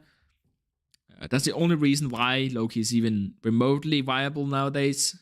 So you can just, I mean, I think it's okay to just put a silence mod on your primer. Like, come on. Yeah, that's pretty bad. Hysterical Assault. Hysteria Augment, another one. Wow. Aim and then attack to leap onto enemies up to 50 meters away. Wow, that's kind of interesting. That's kind of the way that the new Warframe, Varuna, the way that her ultimate works, but on a much sort of larger scale. Sounds kind of fun, actually. It would make you a lot more agile. It is a bit memey though, isn't it? And you have a lot of energy problems you already have to take care of. To hell with it. I guess I'll put it here. Okay. Ice Wave. Ice Wave Augment leaves a frost trail for 12 seconds that slows down enemies that comes into contact with it. Absolutely worthless. No reason to play it. Get out of here. Icy Avalanche. Avalanche Augment grants allies within the radius with the cost... What? With the coat of ice that absorbs 60 damage per enemy hit. That's nothing. Or is it nothing? Avalanche, that's the ultimate, right? You hit 10 enemies, that's 600, and it's not affected by anything, damage reduction or nothing. Nah, that's gonna get stripped right off. That's basically nothing. Immolated Radiance for Ember. Immolation Augment. Allies within affinity range will receive 50% of the immolation damage reduction. Holy moly cannoli, that is so good. Holy hell. This is basically the passive of Caliban, except it stacks with Adaption. It's in a much larger range. Yeah. Oh no, wait, it's 50%, so it's 45. Yeah, 45% damage reduction to your entire team within affinity range is really good. It's not quite as good as Trinity's ultimate, but that's like her whole thing. So yeah, whatever. Gonna put that right there. Then we have Infiltrate. Prowl Augment. Ivara is on it, are able to bypass barriers and gain 25% movement speed. Go to hell. You know what's way better than being able to really slowly make your way through spy missions, being able to blaze through them at incredible speed. Wukong Cloudwalker. Yeah, anyways. You're going to be able to move at incredible speed in omnidirectional space while being completely undetectable. Way, way, way, way better than this garbage. Ivara, ironically enough, is not that great of a spy frame, even though that's supposed to be her whole thing. She's a pretty damn good endurance frame, which is just plain weird, but yeah. Anyways, then we have Insatiable. Ravenous Augment. Nidus has a chance for an additional mutagen stack while in the Infestation. The base 60% chance increased with power strength, and multiple stacks are possible above 100. That's fascinating. So at 300% ability strength, you'll basically be getting 3 stacks instead of 1. And you do want a lot of ability strength with Nidus because you get back energy when you hit enemies, so you can sustain a lot of ability strength. 3 stacks instead of 1 actually sounds crazy. It sounds really good. Holy hell. I've been sleeping on this one. Goes right there. Oh, sorry. Maybe that was a bit too quick. It goes up into conditionally amazing. Okay. Then we have Ironclad Charge. Rhino Charge Augment. Each enemy hit increases Rhino's armor rating by 50% for 10 seconds. I don't know what armor rating means. I guess that's like multiplicative armor scaling. That's really good. I mean, if that's the case, that's crazy, right? Because you set up a bunch of enemies, rush through them, get this buff, then you activate, pull them all in with anomaly, activate Iron Skin, take a bunch of damage, and then you get like 1,000,000 damage reduction on your Iron Skin. And then you can use your other augment on Rhino to, what's it called? The Stomp augment, where you gain back your armor, or like your special armor you get from Iron Skin, your Iron Skin armor, I guess. Yeah, I can see that. If that's how it works. I'm just gonna assume that's how it works. Otherwise, you need to tell me. Sounds amazing. I absolutely need to try that if that's the case. Rhino's augment is nice. Okay. How about Ironclad Flight? Is that nice as well? Disable Vacuum and Razor Wing. Reduces damage by 40% while airborne. So basically you give up any chance of getting any loot at all. But you gain 40% pure damage reduction. That actually sounds... I mean, it doesn't help Titania. Damage reduction is just whatever. You need a total of 90% from abilities in order for it to be truly viable, in my opinion. So, yeah. Nah. First ability... I think that much damage reduction. Too much. Yeah. Maybe outside of Steel Path, because that's mainly where you use her anyways. I don't know, guys. No. Actually, I don't think so. I'm gonna go with my gut feeling here. I don't think it's very good at all. Iron Shrapnel. So it's an Iron Skin augment. Recasting Iron Skin will cause it to detonate, dealing 100% of its remaining health as puncture damage and knocking down enemies. That sounds really bad. But in the index, you use this, like you use it, and then immediately when you pick up energy, then you can recast your Iron Skin. So you can control when it runs out, which is actually extremely useful for that purpose. And you do primarily use Rhino for index, so I think it's actually fair to put it up here. Okay, Irradiating Disarm. Radial Disarm augment. Enemies will be affected by radiation for 9 seconds. That's really bad. So you're playing an invisible frame, right? The enemies are not attacking you because you are invisible, right? Then you go ahead and you disarm them. That doesn't do anything because they already weren't attacking you because you are an invis frame. Then you use this augment to add radiation to them so that they start shooting each other. You get in between them and get accidentally hit and killed. Okay, I guess actually in a squad... Yeah, whatever. I guess if you're playing in a squad, it's actually okay. Hey, you. Hey, welcome to the stream. Welcome. Oh, I added this twice. Whoops. Anyways, then we have Jetstream. Turbulence. Turbulence increases movement speed by 40% and projectile speed by 100% for Zephyr and her allies. Why would you want more projectile speed? Go to hell. And also, like, movement speed. Really, dude? Really? Are you speed running with Zephyr? I don't think so. The dash is not exactly meant for that kind of stuff. Mind Freak by Nyx. Mind Control Augment. Control targets inflict 500% damage. That is absolutely trash. That is trash. That is not good. Yeah. What can I say?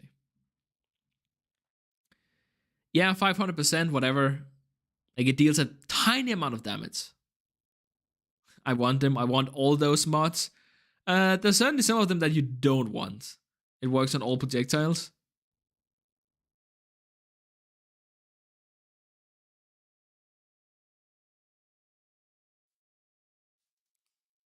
It's like more damage you receive, bigger damage nuke for Augment Iron Skin. I don't think Iron Skin is really meant to be used as a nuke, but I guess that's an interesting idea. Oh man, now I don't even remember where I put Iron Skin. Oh no, not Iron Skin, but like this one, Ironclad, right? That's the one we're talking about. Give me some. Sure, I'll give you some Champions Blessings once we're done here. I have like 70 of them. Not even kidding.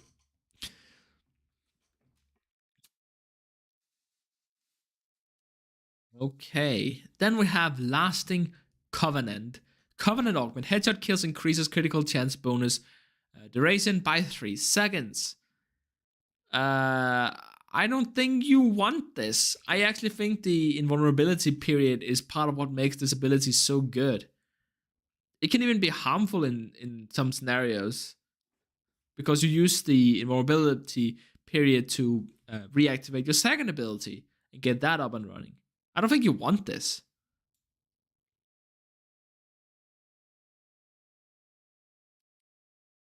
I think you just put Modus Augment there instead. Yeah, probably true actually. Hey, stop being such a greedy monster. You don't need all of them. I don't even have all of them. Okay. Mars Cross, is that correct? Mars Cross, Mark Ross Augment. Oh, it's for Gauss, I see. It's Mark Cross, got it. Impact Shockwave leaves behind a vacuum that sucks in enemies within 8 meters. Nope.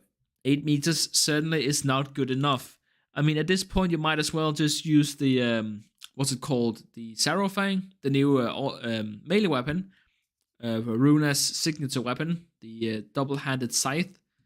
Nidus.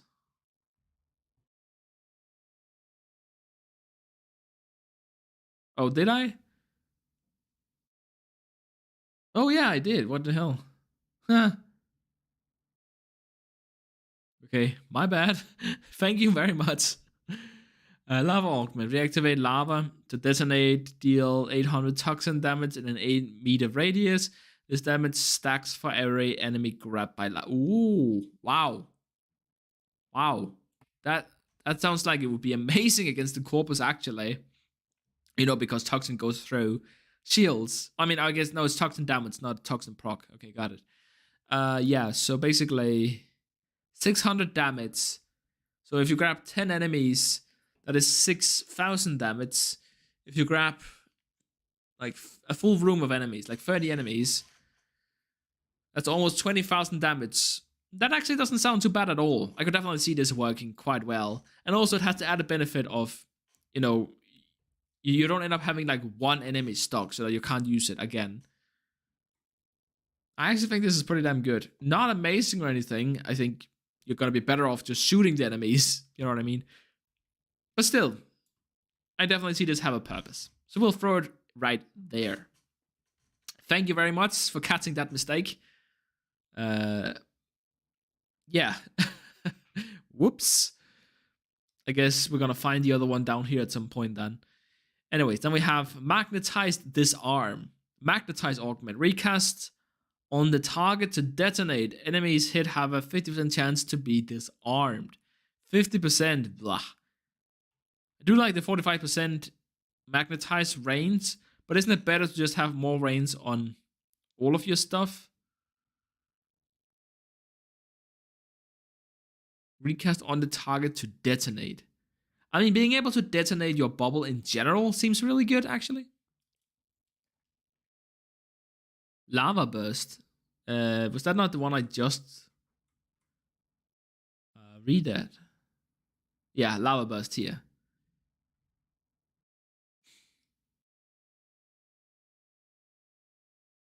I don't think. Are we talking about a delay here? Or do you guys think that it's not supposed to go into grade? Because I think it's quite deserving of being here. Never having used it, just guessing. It sounds quite good. Like 20,000 toxin damage. That's not too bad. It's like decent enough. Okay, anyways. Magnetize. I don't know what to do with this. Being able to detonate it in general. Because it deals some of the absorbed damage when detonating it. So being able to do that on command in of itself sounds really good. And you get more range. The disarm thing is obviously super useless. You're cool, man. Oh, thank you so much. I appreciate it. Stop it. My massive ego can't take it. It allows to recast lava. Yeah, exactly. Yeah, I think the ability to recast lava is really good. As well, the ability. I actually think this is conditionally really good. Like, you can make builds around this mod. Let's put it here. I think it's better than it lets on. And then we have Mending Splinter. Splinter Storm Augment. For each target effect, Splinter Storm heals 50 health per second. There are scenarios where this could be kind of okay, I suppose. Like, Gara cares about the healing. Chroma cares about the healing.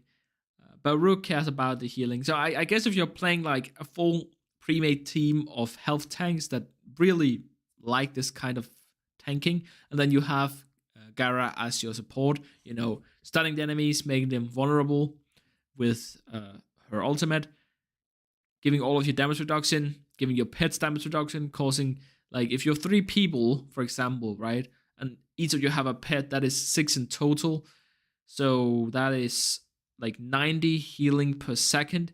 Not amazing healing, but I guess it's, yeah, under some very specific conditions, I could see this being useful. So I guess I have to put it up here, but it's almost down here. It just barely makes it up into good. All right, Mind Freak. I think that was a show, right? There was a show called Mind Freak, I think. Anyways. Oh yeah, this was the one that didn't get ranked earlier. Yeah, ridiculous. Trash, go away. Okay, then we have Messa's Vault. I actually, when I first started playing and I got Mess, I was using this all the time because I thought I was like being really cool or something. I wasn't. This is not a good augment. So Messa can move at 50% speed while using Peacemaker. The main thing is that you can roll. So if you have darts roll on, then you'll be able to get that 4 seconds invulnerability and getting rid of some status effects without getting out of Peacemaker. So specifically in the index where electricity procs can drop you so fast, I actually think that it's fine to use this. But there are just better options. Actually, I changed my mind. Get out of here. You don't need this, okay? Molecular Fusion, all right? Molecular Prime Augment. No, it's fine now. You grabbed Lava Burst by accident when you were talking about Mind Freak. Yeah, okay, thank you. Okay, so Molecular Prime Augment. When killed, primed enemies will restore a null star chart and have a 100% chance to restoring an additional one. So you might ask, 100% additional chance, why not just make it 2 null stars? But that's because this is affected by power strength. I think either power strength or else it's duration. But let's assume that it's power strength, right? So you have 300% power strength. You kill a primed enemy and then you get back, how much is that? 4 null stars. That's pretty damn good. Can we just agree? Anyways, Molecular Fusion. Let's see. I mean, I would use it, especially when going solo. I think it belongs all the way up here. It has so much potential. It actually takes her from being really annoying. I don't think you can recast molecular prime, unless it has been fully expanded, unless you have the augment for it as well. So I think this is better because normally you would have to go down to basically no damage reduction before you could then have any, or rather before you could get your full damage reduction back up. Yeah. I think it belongs here. I think it's quite good, actually. Muzzle flares. Holy moly cannoli. I would put it up here, but nah. So, using this on Raruna, for example, particularly on Raruna, it's insane. Because it says, okay, so shooting gallery augment. After 6 kill assists. So, after enemies that you have damaged has been killed 6 times by a player with shooting gallery, Mesa's next shot will blind enemies within 12 meters. So any enemies killed after either you or the person having the shooting gallery effect on them, so they don't have to kill it. A player that doesn't have it can kill them as long as they've been damaged by a player who has shooting gallery. 6 of those, and then it says when you shoot, but apparently using your melee weapon is shooting.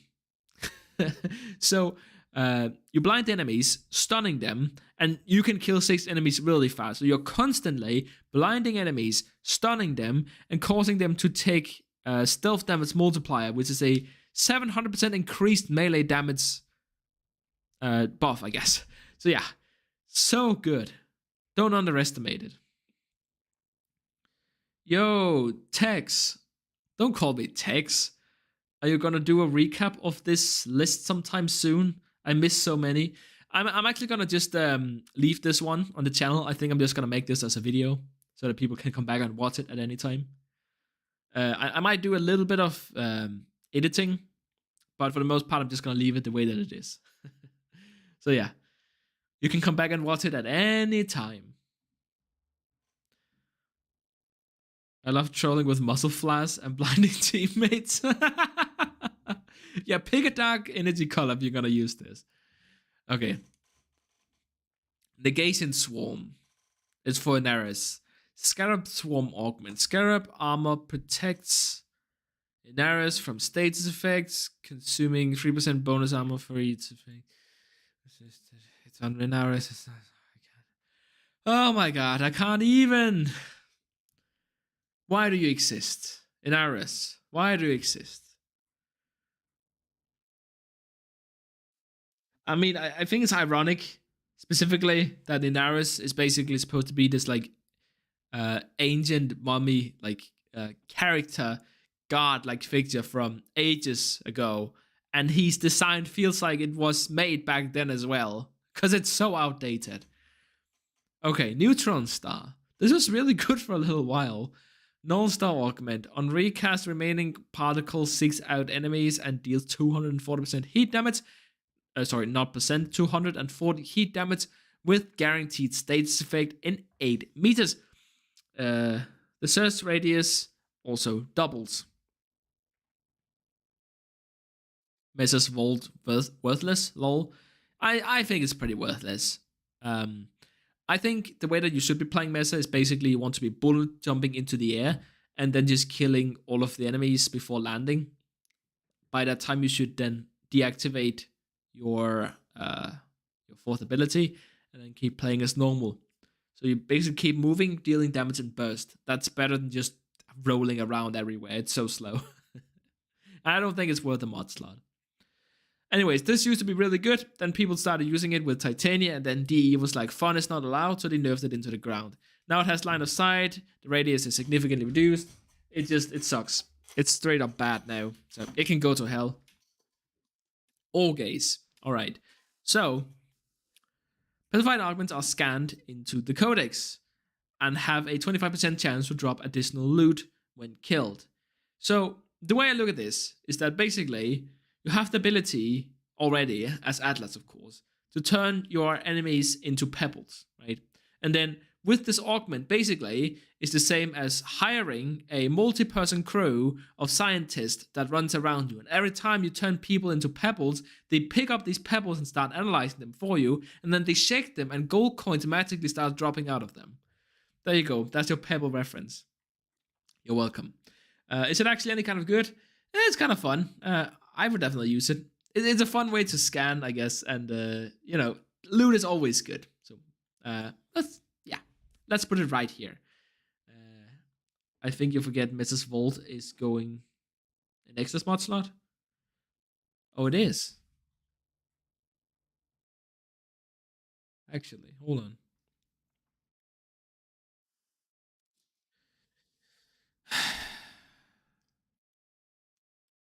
Okay, here's the thing. If you get knocked down with Mesa, right, you're probably going to die. Because getting up already after getting knocked down takes forever and can get you killed on like any squishy Warframe. But especially right now, there is a glitch with Mesa's Vaults. So you just stay down on the ground forever. So you're probably gonna get yourself killed. But yeah, it's fair enough, actually. I mean, especially if you don't have Prime Sure Footed, go ahead and use it.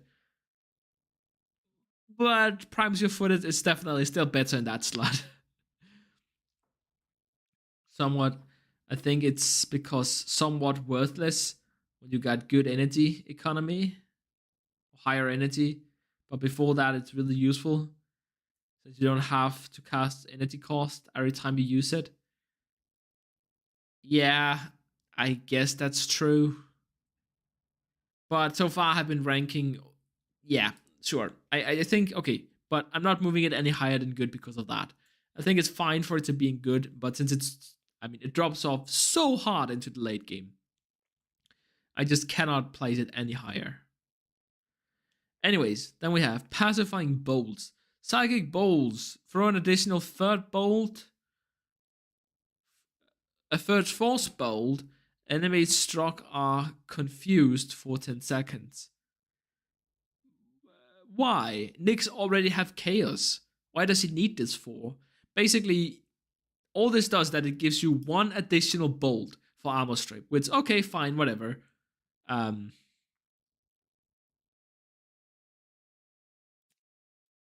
Is one, yeah, 50% more armor strip? Is that? No. Hell no. No, absolutely not. Go away. Now thinking you can make a vid of Nidus using Gaia's ability with Archon Stretch, Abundant Mutation, and forgotten the name of the first ability of the augment. I don't know about that, but let me go ahead and save that, and I'll come back to that idea later. That sounds fairly interesting, actually. Let's see. There, saved. Okay, moving on.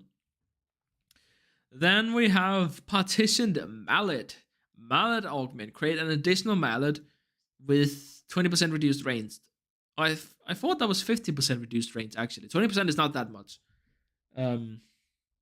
Yeah, you know what? Honestly, being able to hold down two areas at once doesn't sound bad at all. I think that's very much so worth using.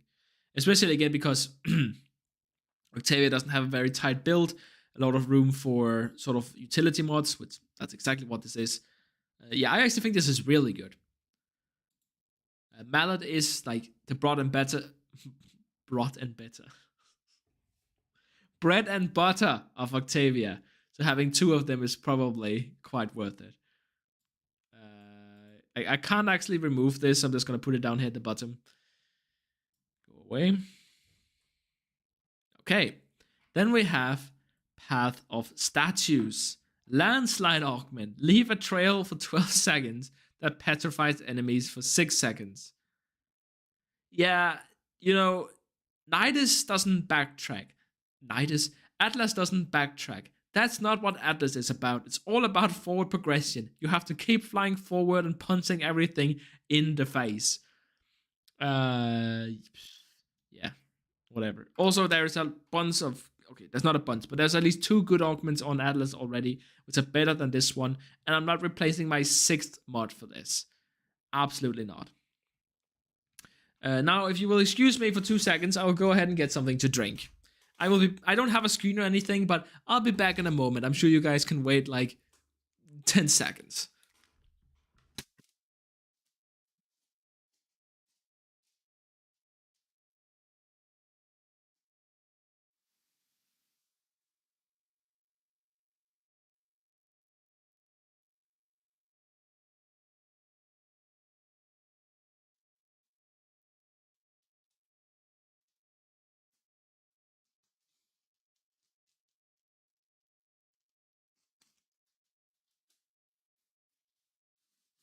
All right.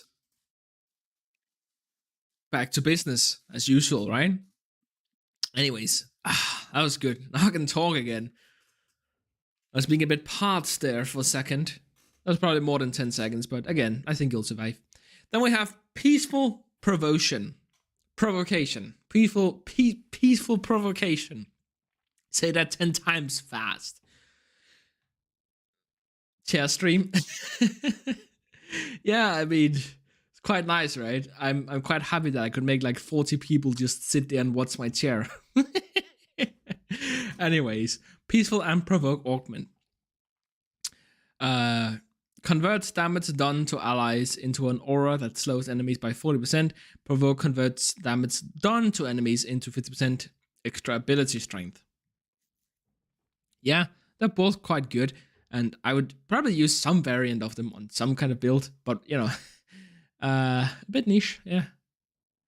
I mean, it definitely depends. Actually, you know what? I think it's a bit better than that. But using a team, obviously quite good, you know. This stacks with Gloom, by the way. And 50% ability strength is no joke. With that being said, though, you don't use it solo, and it's still only 50% ability strength for a team, so whatever. If it was like 25, that would be a different story. Phoenix Renewal. I hope we're all in agreement. There is no reason not to use this. If you are playing Oberon, you will use this. I remember teaming Vigilance. I don't think I have ranked that one yet. But I think it's... if I remember correctly, it's one of the few augments that's actually additive. No, sorry, multiplicative. And again, multiplicative good, additive bad. So anyways, we have Proton Repeater. Proton Strike Augment. If Proton Strike hits at least 5 enemies, the next cast will cost no energy and fires a second strike. Just too bad that it doesn't deal nearly enough damage to be useful in the first place. Piercing Navigator. I mean, I get the dream, right? You have a lot of cast speed. You just keep throwing them out. They cost nothing. They strike more and more, whatever. It doesn't add up to anything. The damage just isn't high enough. And by the way, people are going to be just armor strip. You know, if you cause the enemy to take, especially with some of the more heavily armored unit, if you cause them to take like 2000% more damage, you could kill them with anything, and you don't need Proton Strike. Anyways, then we have Piercing Navigator. Navigator Augment. Each hit increases the projectile critical chance by 10% up to a max of 50% plus 3 projectile punch through.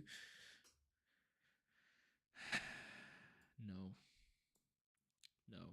I mean, we already don't really use Navigator, not on like real builds. I mean, if you think single target weapons are slow, this is like uber slow. So no, just no.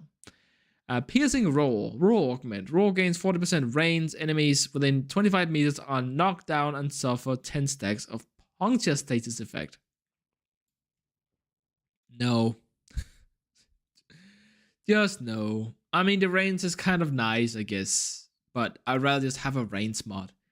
And like, honestly, who cares about knocking down the enemies on Rhino? That's not how Rhino survives. Pilfering Strangledome. Hell yeah, right there. Enemies held in Strangledome have a 65% chance to drop additional loot. It's 5 AM where I'm at right now. I enjoyed the stream. Good night, some Texagon. Good night. Thank you for showing up, and I'll see you later. Hopefully.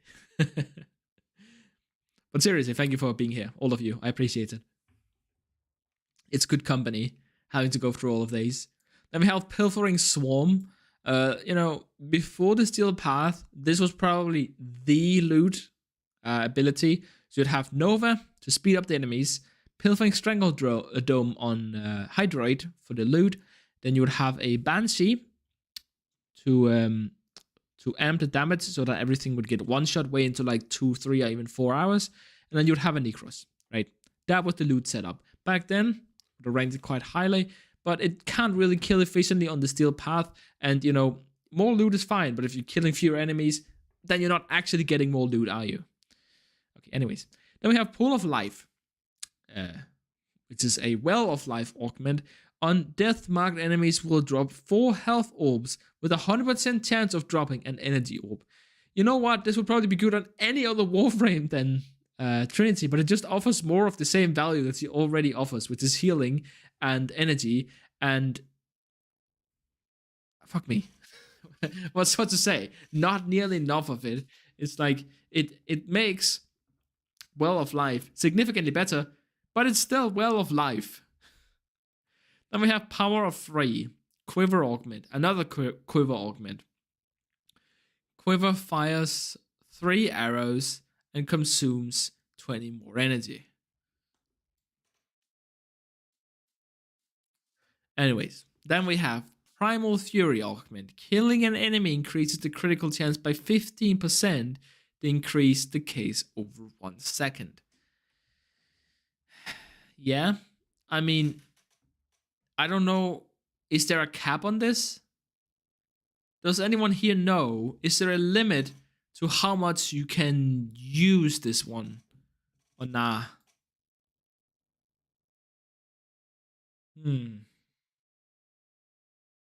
Because basically, if the critical chance stacks forever, that's obviously really good, right?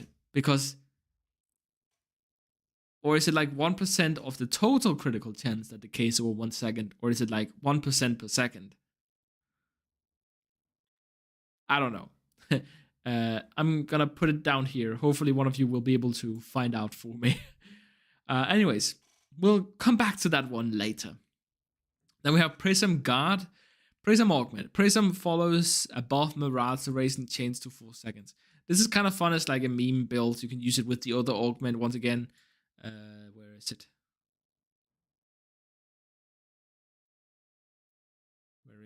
it? Where is it? Maybe I put it all the way up here. I don't remember. It's the other one. It's the one that turns ammo and health into explosives. Yeah, whatever. I don't think this is quite as good, but it is kind of fun to use, specifically in Sanctuary Elite Onslaught. So you can go here for now. Okay. Fantastic. Next. Holy hell, it's just never ending, is it?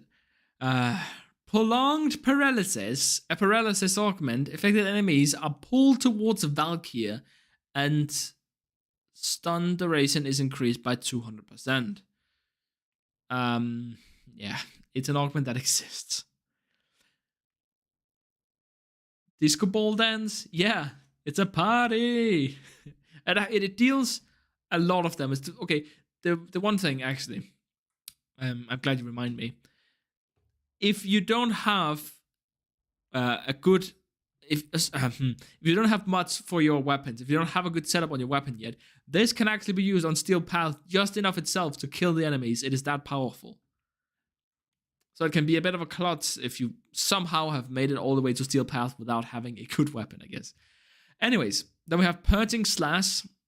Slash stats augment. Allies in the path of slash stats have 4 debuffs. Not all of them. Only 4 debuffs removed. And 100% shield restored. This doesn't work in practice. I mean, I know the dream is basically that you play Excalibur as support and you just dash back and forth between all of your allies, removing their negative status effects and giving them shields. But you have to displace yourself every time. It doesn't work. And it's a very unfun way to play if you have to do it for a while. Purifying Flames. Flame Blast augment. Allies hit with the expanding Ring of Fire will be granted 4 seconds of status immunity. This is quite good, actually. It kind of lends credence to the thing I've been saying this entire time. Ember is more of a support than a damage frame. Surprisingly. She's actually really good in a team, where she can help her teammates instead of trying to carry the show herself. Pyroclastic Flow. Firewalker augment. Accumulate 250% of the damage Firewalker deals, unleashing it in a trail of fire lasting 10 seconds. Blah, blah, blah. Whatever. Who cares? It doesn't... Firewalker already doesn't deal enough damage, so who cares? We have Radiant Finish for Excalibur. and it's radial blind augment. Blinded enemies take 300% more finisher damage. Yeah, you don't want to deal finisher damage with Excalibur. That's not viable. Besides, if you're using Radial Javelin, you will have plenty of damage anyways. Then we have Razor Wing Blitz. Goes all the way up here. That's the whole thing. That's the one thing that Titania does. She goes fast, right? That's the only thing she does, but she does that very well. I mean, I put her in my top 5 Warframes for that very reason. Then we have Reactive Storm right here, ironically enough. One after another. This one goes up here as well. This augment is insane. It single-handedly makes Baruch. Okay, maybe not. But Baruch would not be the same without this augment. Like, not even close. Serene Storm augment. Desert Hand is granted 250% status chance, whatever, and changes its damage type to match the enemy's weakness. So it's basically the same as before with Excalibur, except you have to pick one damage type, right? And then you can have that and still deal ideal status.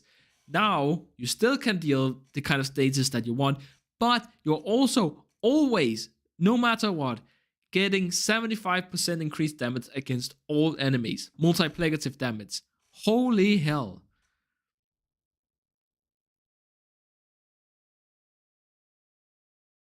Gloom Ember sounds intriguing with that augment. Oh yeah, for sure. Primal Rage increases the critical chance of Primal Fury with every kill up to a maximum of 150. Okay, that's... 150, you say. That's not exactly amazing. I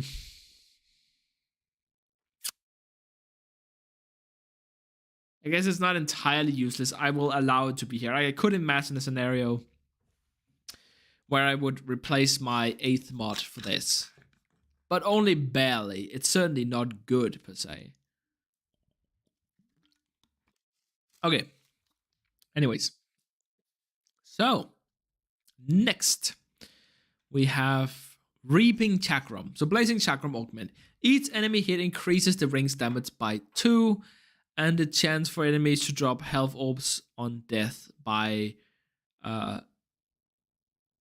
0.25 times. So 25%. It's a weird way of putting that. But okay, so Blazing Chakram is legitimately a very, it's a great ability. It adds damage vulnerability to the enemies. I've already talked about why that's amazing several times in this video alone. Or stream, I guess. Video if you watch it in the future. But anyway, so we have Blazing Chakram, right? So what makes it great is its damage vulnerability, not the damage it deals itself. There is no point to this. Like, it's never gonna add up to enough damage that's actually gonna kill stuff anyways. Yeah, and the health orbs are nice, but you're not, hopefully you're not depending on them for your survivability. I would not use this. It's very memey, and sure, it can be fun to use, but it's not better than your 8th mod, ever. Unless it's not utility. Okay, whatever. Moving on. Recharge battery for Volt. Electric shield augment. Allies that passes through have 35% shield restored. That's kind of fun, actually. Not super useful, but kind of fun. Yeah, but it can never be 100% of their own shields. Unless, with 100% ability strength, do you think that this is like 100% of your shields? Because if that's the case, then that's pretty crazy, actually. Just having like, you just walk back and forth, back and forth, back and forth, and then have infinite amount of shield gating. That would be crazy. That would be crazy. We definitely need to test that in the future. I'm just going to put it up high. I'm just going to assume that's true. Then you guys can tell me if that's not the case. It's certainly not Warframe defining, but it could be conditionally amazing. Okay.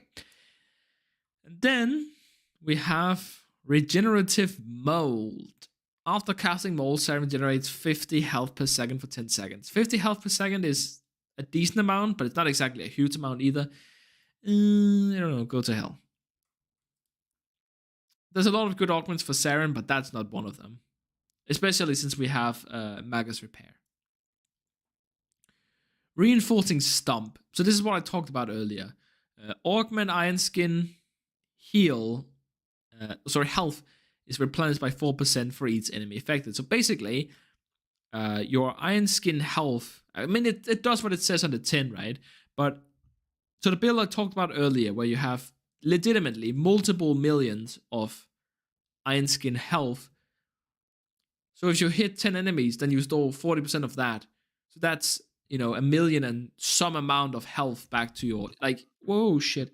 It's you have this enormous health pool if you set it up right. You just heal so much. Saren main's going not right now. I'm a Saren main, and I don't like this damn augment. But yeah, you're probably right. Some people are not gonna like to to hear that. Okay, anyways, we have Reinforcing Stump. Let's see. Yeah, but again, you can have a giant health pool, just heal for so much because of it. I want to say it's conditionally amazing. It takes a lot of setup, but like once it's there, you can just use it forever. And as the enemies start dealing more damage, you can get more Iron Skin, so it gets even better over time. Now, I have a bit of a theory with this one. Not a fury, a theory. Anyways, repair dispensary augment. Hold to create a dispensary that will revive a sentinel or companion Moa of the player within 14 meters every 60 seconds.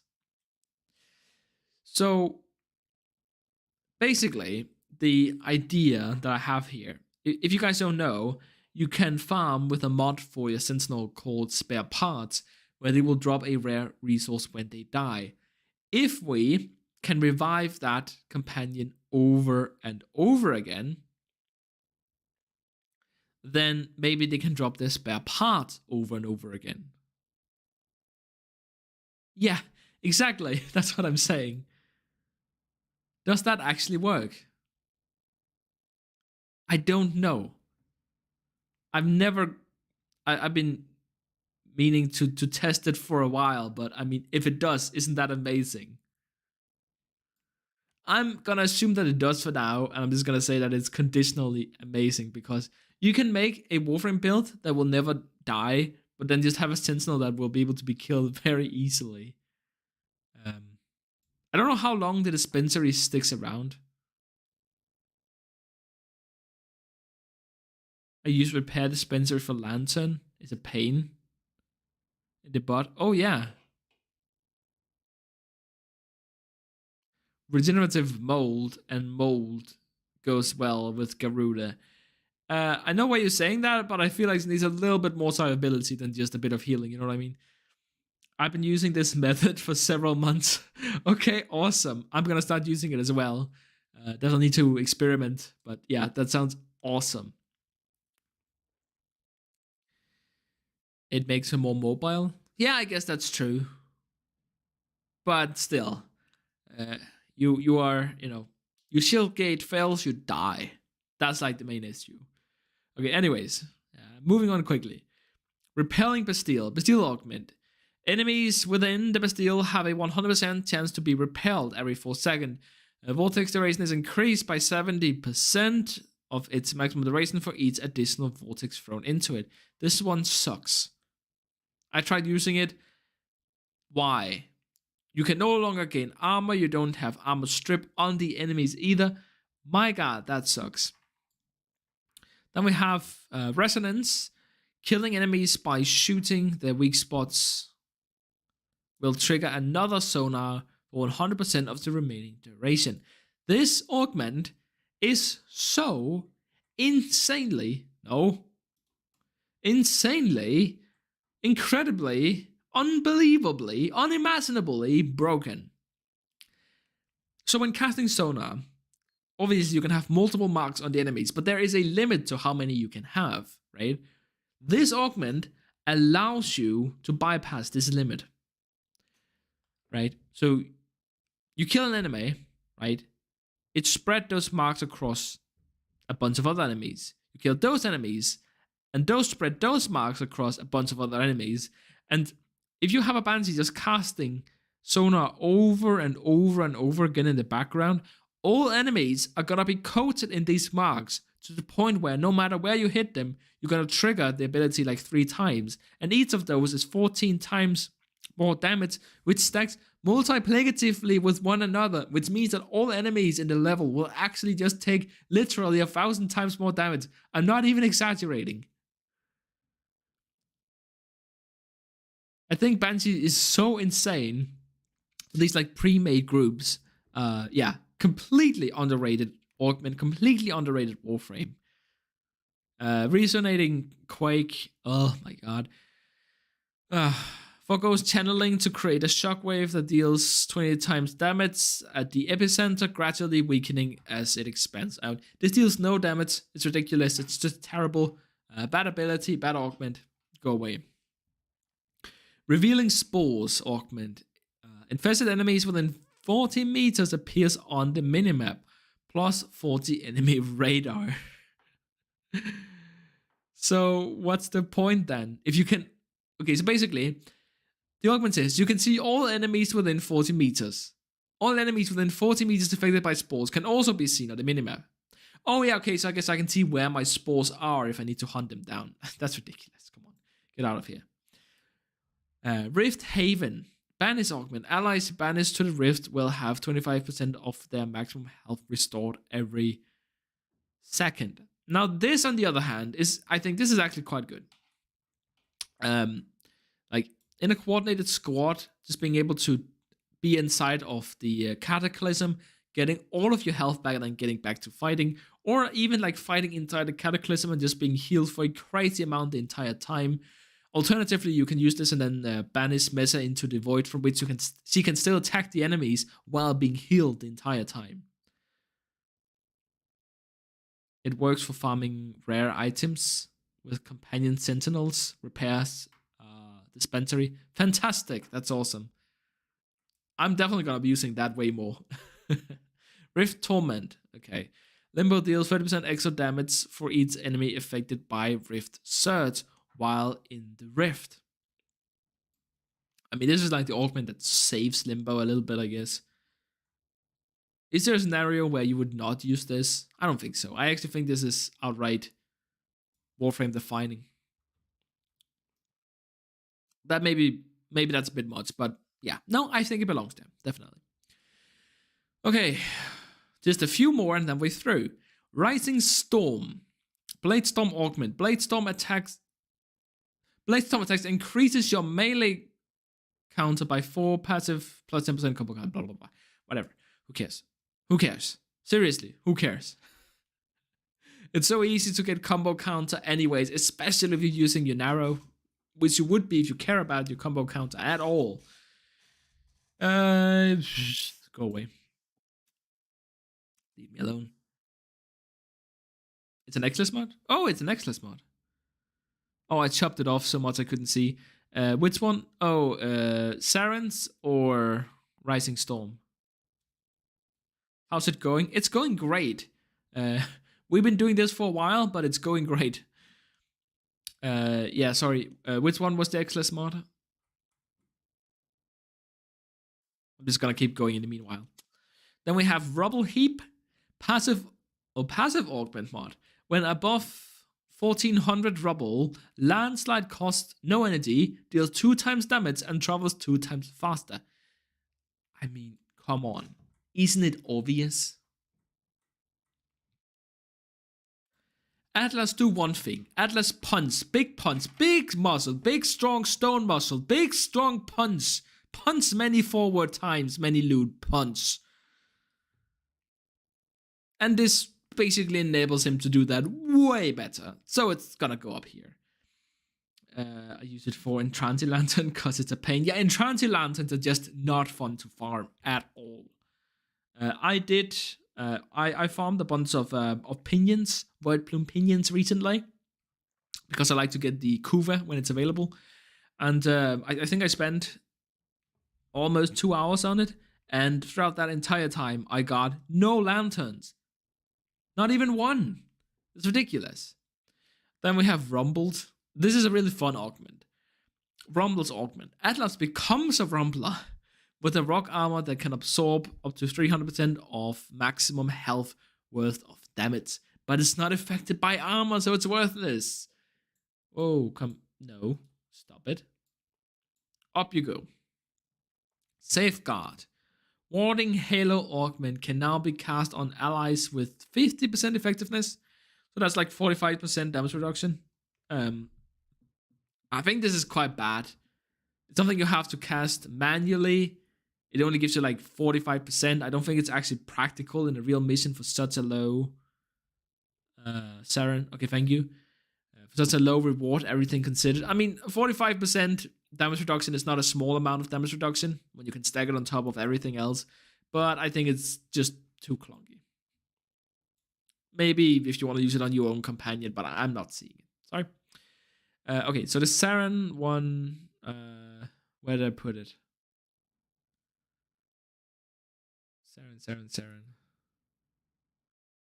This one goes into the X-list slot.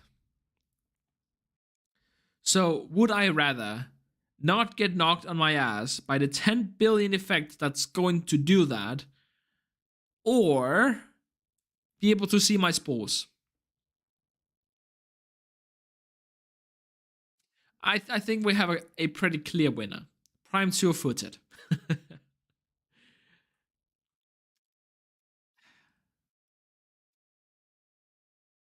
Yeah, no. Prime Sure-Footed all day. Okay, then we have Safeguard Switch. Switch teleport augment. Switch with an enemy for 3 seconds invulnerability.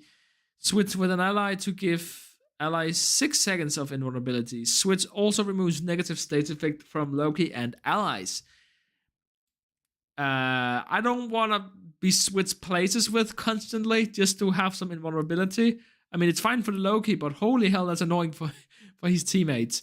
And 3 seconds, I don't think it's not really worth displacing yourself. Like moving yourself completely out of position and being disoriented for 3 seconds of invulnerability on a Warframe that's invisible anyways, right? Savage Silence. No, where did you... No. Where did it go? There it is. It's because I keep hitting the middle mouse button, mouse 3. This actually belongs up here. And it's not because it's good on Banshee. There's 2 reasons why it's up here. Number 1, you can use it for leveling, and it's incredibly efficient. I did a video on this. You can actually level any Warframe in, I want to say 2 to 4 minutes, depending on your skill. And where'd it go? And also, obviously, there is another Warframe that's called As that really likes finisher damage. And having that through this actually makes him a lot better. So ironically enough, even though it's a augment for Banshee, it's way better on everyone else, and in particular on As. Okay. Savior Decoy. To put tier 1 more thing, double resource booster works with spare parts. Don't mean to wait to the end of the dispensary to recast. An important note, you need to holding down 3 to activate the augment. Okay, actually, I have another question to the augment then, right? If you have low duration on your Warframe, so you cut the dispensary to revive the Sentinel, and then it dies, and the dispensary runs out. If I then recast the dispensary, am I going to revive it immediately, or do I still have to wait the 60 seconds? Okay, Decoy Augment. If Loki takes fatal damage, Decoy absorbs the damage and swaps location. Also increases cast speed of Decoy by 50%. I mean, I'm sure that you can abuse this. I'm sure that some people have found, like, you can put it underneath some stairs or some place. Hey, Deadly Robot, it's been a while. Haven't seen you in the comments for a long time. I think you can probably, like, if you can get this, like, under stairs or somewhere where the decoy basically cannot be killed, it's just a free safeguard. I feel like that's worthy of being up here. Definitely. Okay. Seeking Shuriken. Yeah, I mean,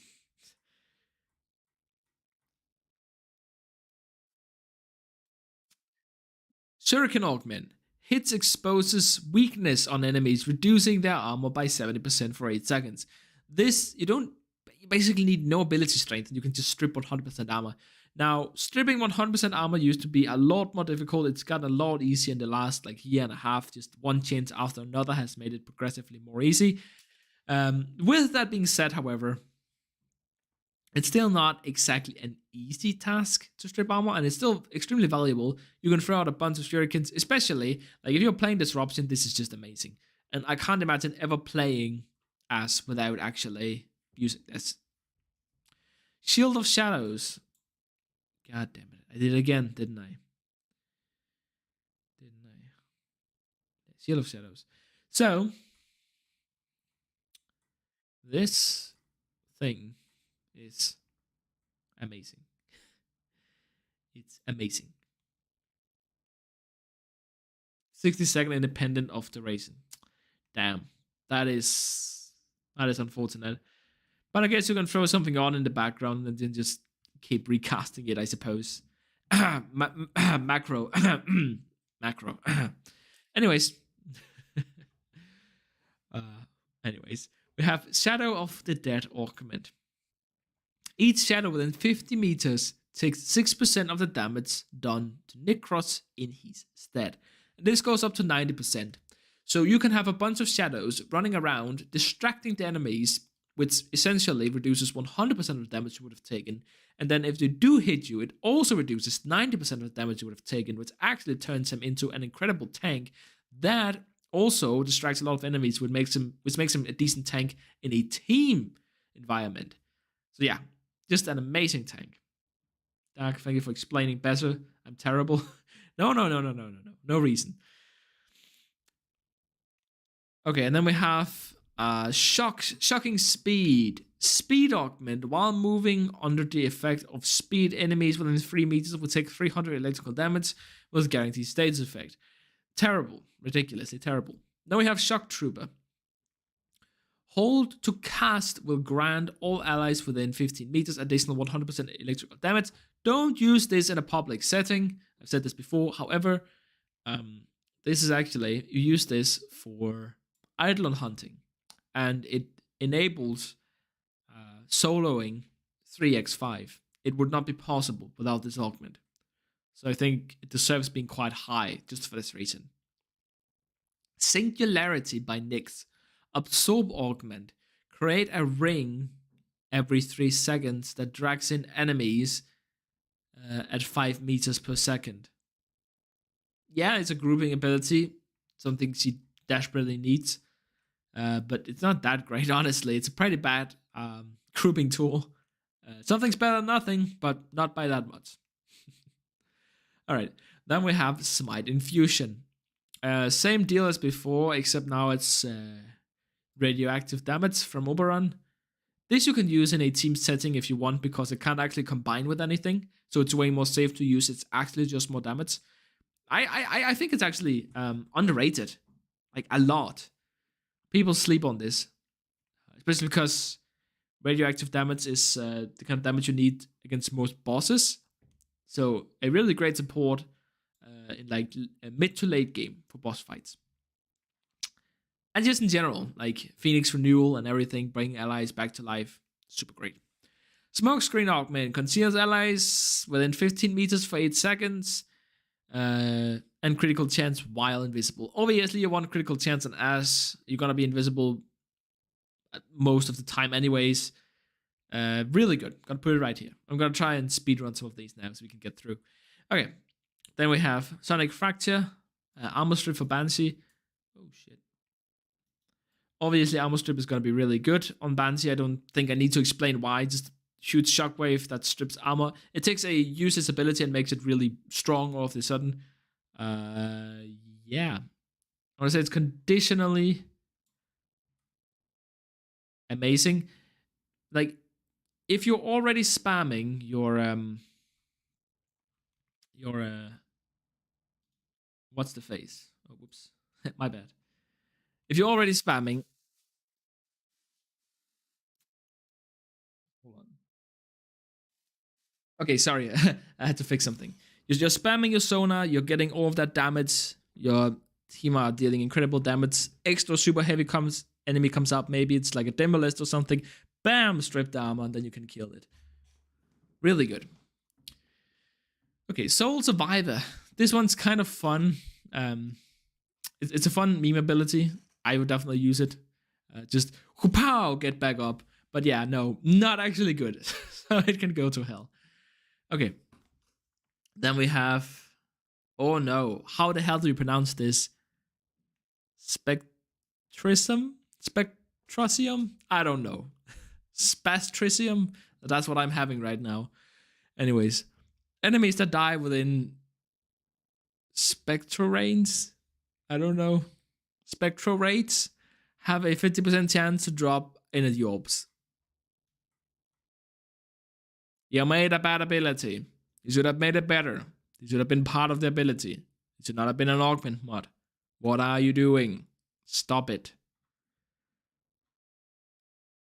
Then we have Spellbound Harvest, another Titania augment. He has a lot of augments, by the way.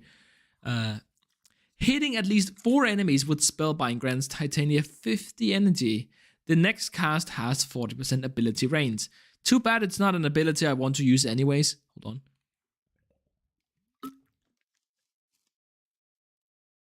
So yeah. Smite is good for Volt to do Eidolons. That's true, but I think you would still rather just use Eclipse though. Anyways, this one, go away. Staggering Shield. Shatter Shield augment reflects bullets have a chance to stagger enemies.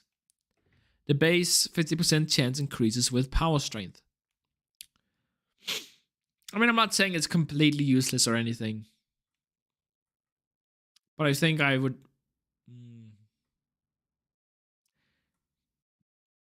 I can't imagine a build I could fit this on. I don't think I care for this at all, actually. I think it has to go here. Shadow of the Dam is so good. It's amazing. It's actually ridiculous how good it is. People really underestimate it. Spectro Siphon. Thank you. Appreciate it. Then we have Searching Blades.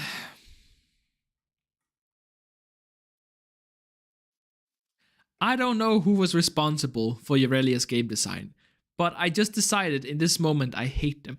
Just kidding, I've known that for a while. They released a damage ability that did like dig all, no damage at all, and it had 0 scaling. And then almost immediately they released this augment, which is the only augment he's ever had, just to try and fix this ridiculously.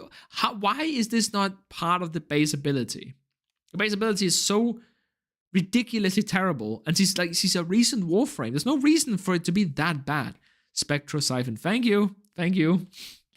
Appreciate it. Thank you for correcting me. Oh yeah, this is one of those augments that was buffed. So we have Searching Dash, /dash augment. Enemy hit during /dash further increases your melee counter by 8. It was 4 and now it's 8, and it's still ridiculously terrible. So here's the thing though. Sure, you get 8 from 1 slash, but you can, like, with a proper melee weapon with decent attack speed, you can almost hit the enemies 8 times anyways. And if you're using Nerimon, then you're getting double combo from those enemies anyways. And usually what happens is that you group up the enemies, hit them a couple of times to get your combo counter, and then you heavy attack, right? So if you slash through the enemies, now you're gonna be somewhere far out into the distance where you have to walk back before you can then heavy attack. So the time you're saving, you're losing. And you have to spend a mod on it. Seriously, like, I'm not even joking. If they buffed this to 100, I'm not sure that I would use it. I'm not even sure I would use it at 100. And they buffed it from 4 to 8. Swift Bite. Absolutely. Cobium tier. This was introduced like almost immediately after Lavos was added into the game. And I mean, yeah, the whole cooldown gimmick doesn't work. I mean, no, it's not that it couldn't work, but it doesn't work on this guy specifically on Lavos, because he has one ability he wants to cast, which is his ultimate. So on a 4-frame, you obviously don't make them a cooldown based. Jesus Christ. Swing line. Oh my god. Ribline augment. After using ribline, the next 4 riblines will have no energy cost while airborne. It's kind of, it's definitely a fun meme ability, but it's not good. Target fixation. Tailwind augment. Casting tailwind resets Zephyr's bullet jump. Each enemy hit increases tailwind damage by 100 and resets upon being on the ground for 2 seconds. Wait, so you can stack it up indefinitely. Am I reading that wrong? Because if I'm not, that's kind of crazy though. 2 seconds, that's kind of a long time to be standing on the ground, especially for a Warframe that, falls slower, can bullet jump after using this ability, can just hover in the air and never touch the ground. That seems kind of crazy to me, actually. I'm gonna have to experiment with that myself in the near future. But I don't think it's that great.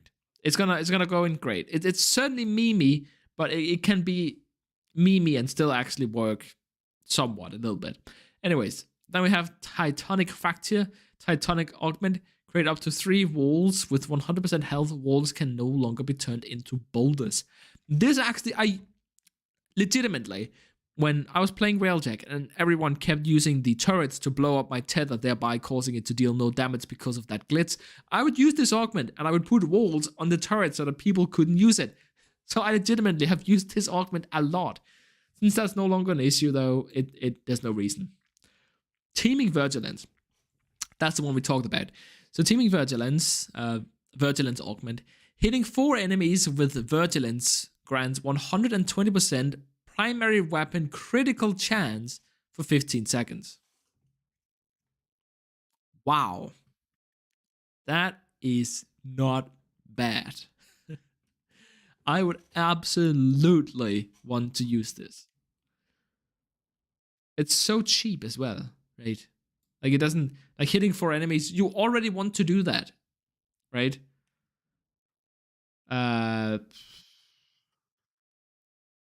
Good or great? Good. I think it's just good.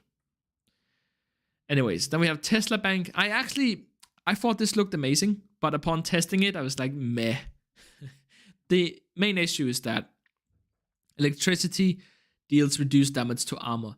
So you have to deal a set amount of, you deal some damage. That damage is reduced by the enemy's armor. Then that damage is reduced again when you kill the enemy and it's the AoE is dealt. That damage is reduced by the other enemy's armor, and that damage is then cut in half because electricity is weak against armor.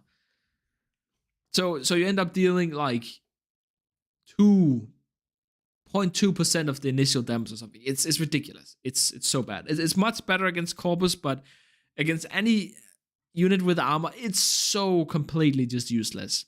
Although I thought it had a lot of potential, it didn't work in practice, so too bad. Relentless Lost. The Lost augment. Never seen this one before. The Lost gains 35% ability strength and ability efficiency when cast. The effect stacks up to 3 times. Casting the same ability back to back resets the effect. You don't want to use most of the ability. You just want gaze, right? That's the main thing. So, yeah. Don't think that's going to see use. We're almost done. Holy hell. Thermal Transfer. Thermal Sunder augment. Allies in range gain 75% bonus elemental damage for 30 seconds. I mean, if that stacks with ability strength. Oh, but you don't really... You run the race and not strength on Gauss, though. I still think it's good. In a team setting, just big old buff for all your teammates. I think that's good enough to run.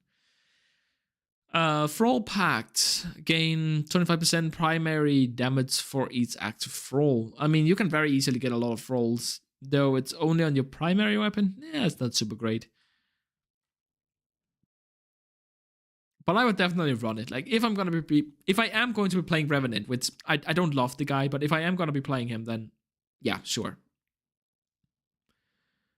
Tidal Impurity. Tidal Surge cleanses status effect and grants 12 seconds of status immunity to yourself and allies that comes in contact with it. Reduces Tidal Surge energy cost by 15. Doesn't help. Yeah, okay, your status immune, whatever. You're still dead on the ground because you're playing Hydrate. What the hell? Titanic Rumble. Rumbler's Augment. Create a single Rumbler. No, that's bad. That's actually straight up harmful. The main thing that the Rumblers does is that they draw attention away from you, right? They stop it. They do some taunting of the enemies, which is a form of survivability if you think about it. So if you only have one, that's half the distraction, which is only half as good. So it's straight up harmful. Total Eclipse. Eclipse while active allies within 15 meters benefit from Eclipse.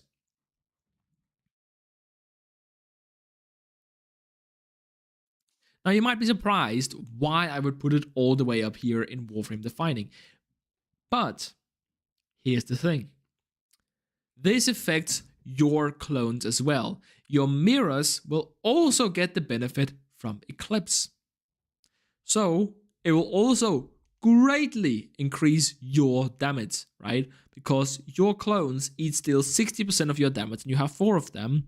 So even without any ability strength, that is already 240% of your damage that's going to benefit from Eclipse on top of everything else.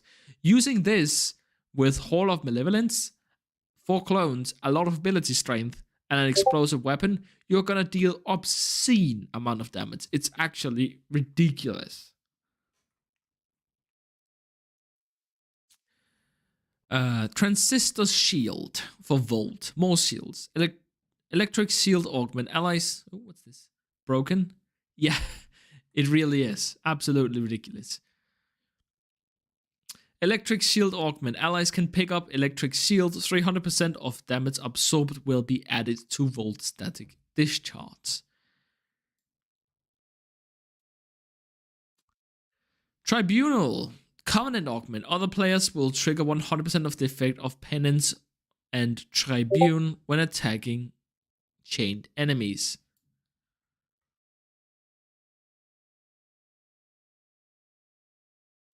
And it still doesn't really fix the problem because you still have to then cast the chains on them.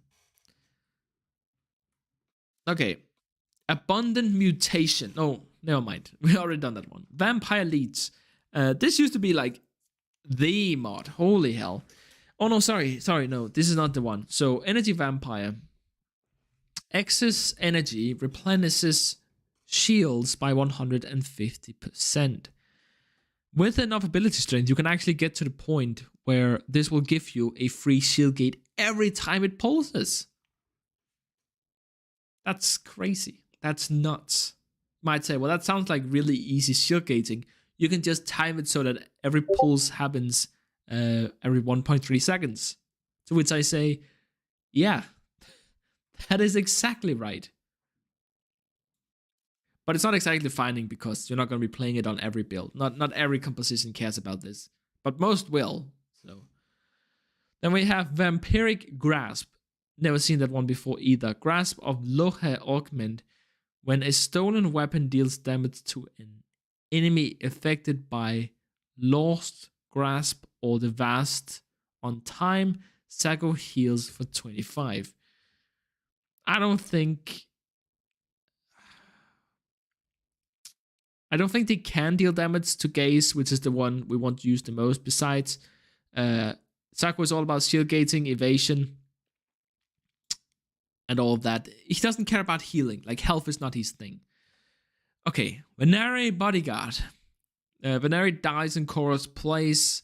Respawn timer increased to 150 seconds. Killing enemies decreases the timer by 4 seconds. Okay.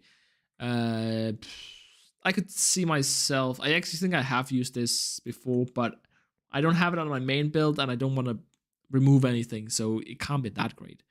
Then we have Venom Dose. This is surprisingly powerful. Hold cast will grant all allies within 15 meters an additional 100% corrosive damage to their attacks. Again, I mean, corrosive is just a really great element. and it can combine with anything, so it's completely free to use. And besides, Saren has a lot of other weapon buffs already, and this, stacking everything on top of one another, you can almost get like quad stacking, which is just really powerful as well. But how good is it really, though? I want to say it's good. Because there are certain playstyles with Saren where you definitely don't want to use it. So I don't think it's as useful to have as some of the mods up in Great, which is why I've neglected to put it any higher. Vexing Retaliation, a Chroma augment. Vex armor augment, taking 150 damage will trigger a 9 meter burst. Shield damage will cause a puncture proc, while health damage will cause a blast proc, which is like the two worst procs in the game. Finally, we have Warding Thurible. Thurible augment allies in range take 50% less damage while charging Thurible, and grants 1 additional energy charge whenever damaged. You know what? Giving a damage reduction to a team is probably not too bad. That's probably worth using. If you have a team where people take a lot of damage, but that doesn't really happen that often. I don't think you're going to see the effect of this most of the time, so I'm just going to put it in good. It doesn't really make sense for a team to stop killing stuff just so that you can get stacks on that. But anyways, that's everything. That took a while to get through. Also, I have already ranked this. I just accidentally added 2 copies. Okay, that's everything. Holy hell, thank you guys so much for watching. That was quite a marathon. Let me zoom out a little bit. There, you guys can definitely read that. Just take a screenshot of that, and yeah. Thank you guys so much for watching, and I'll see you in the next one.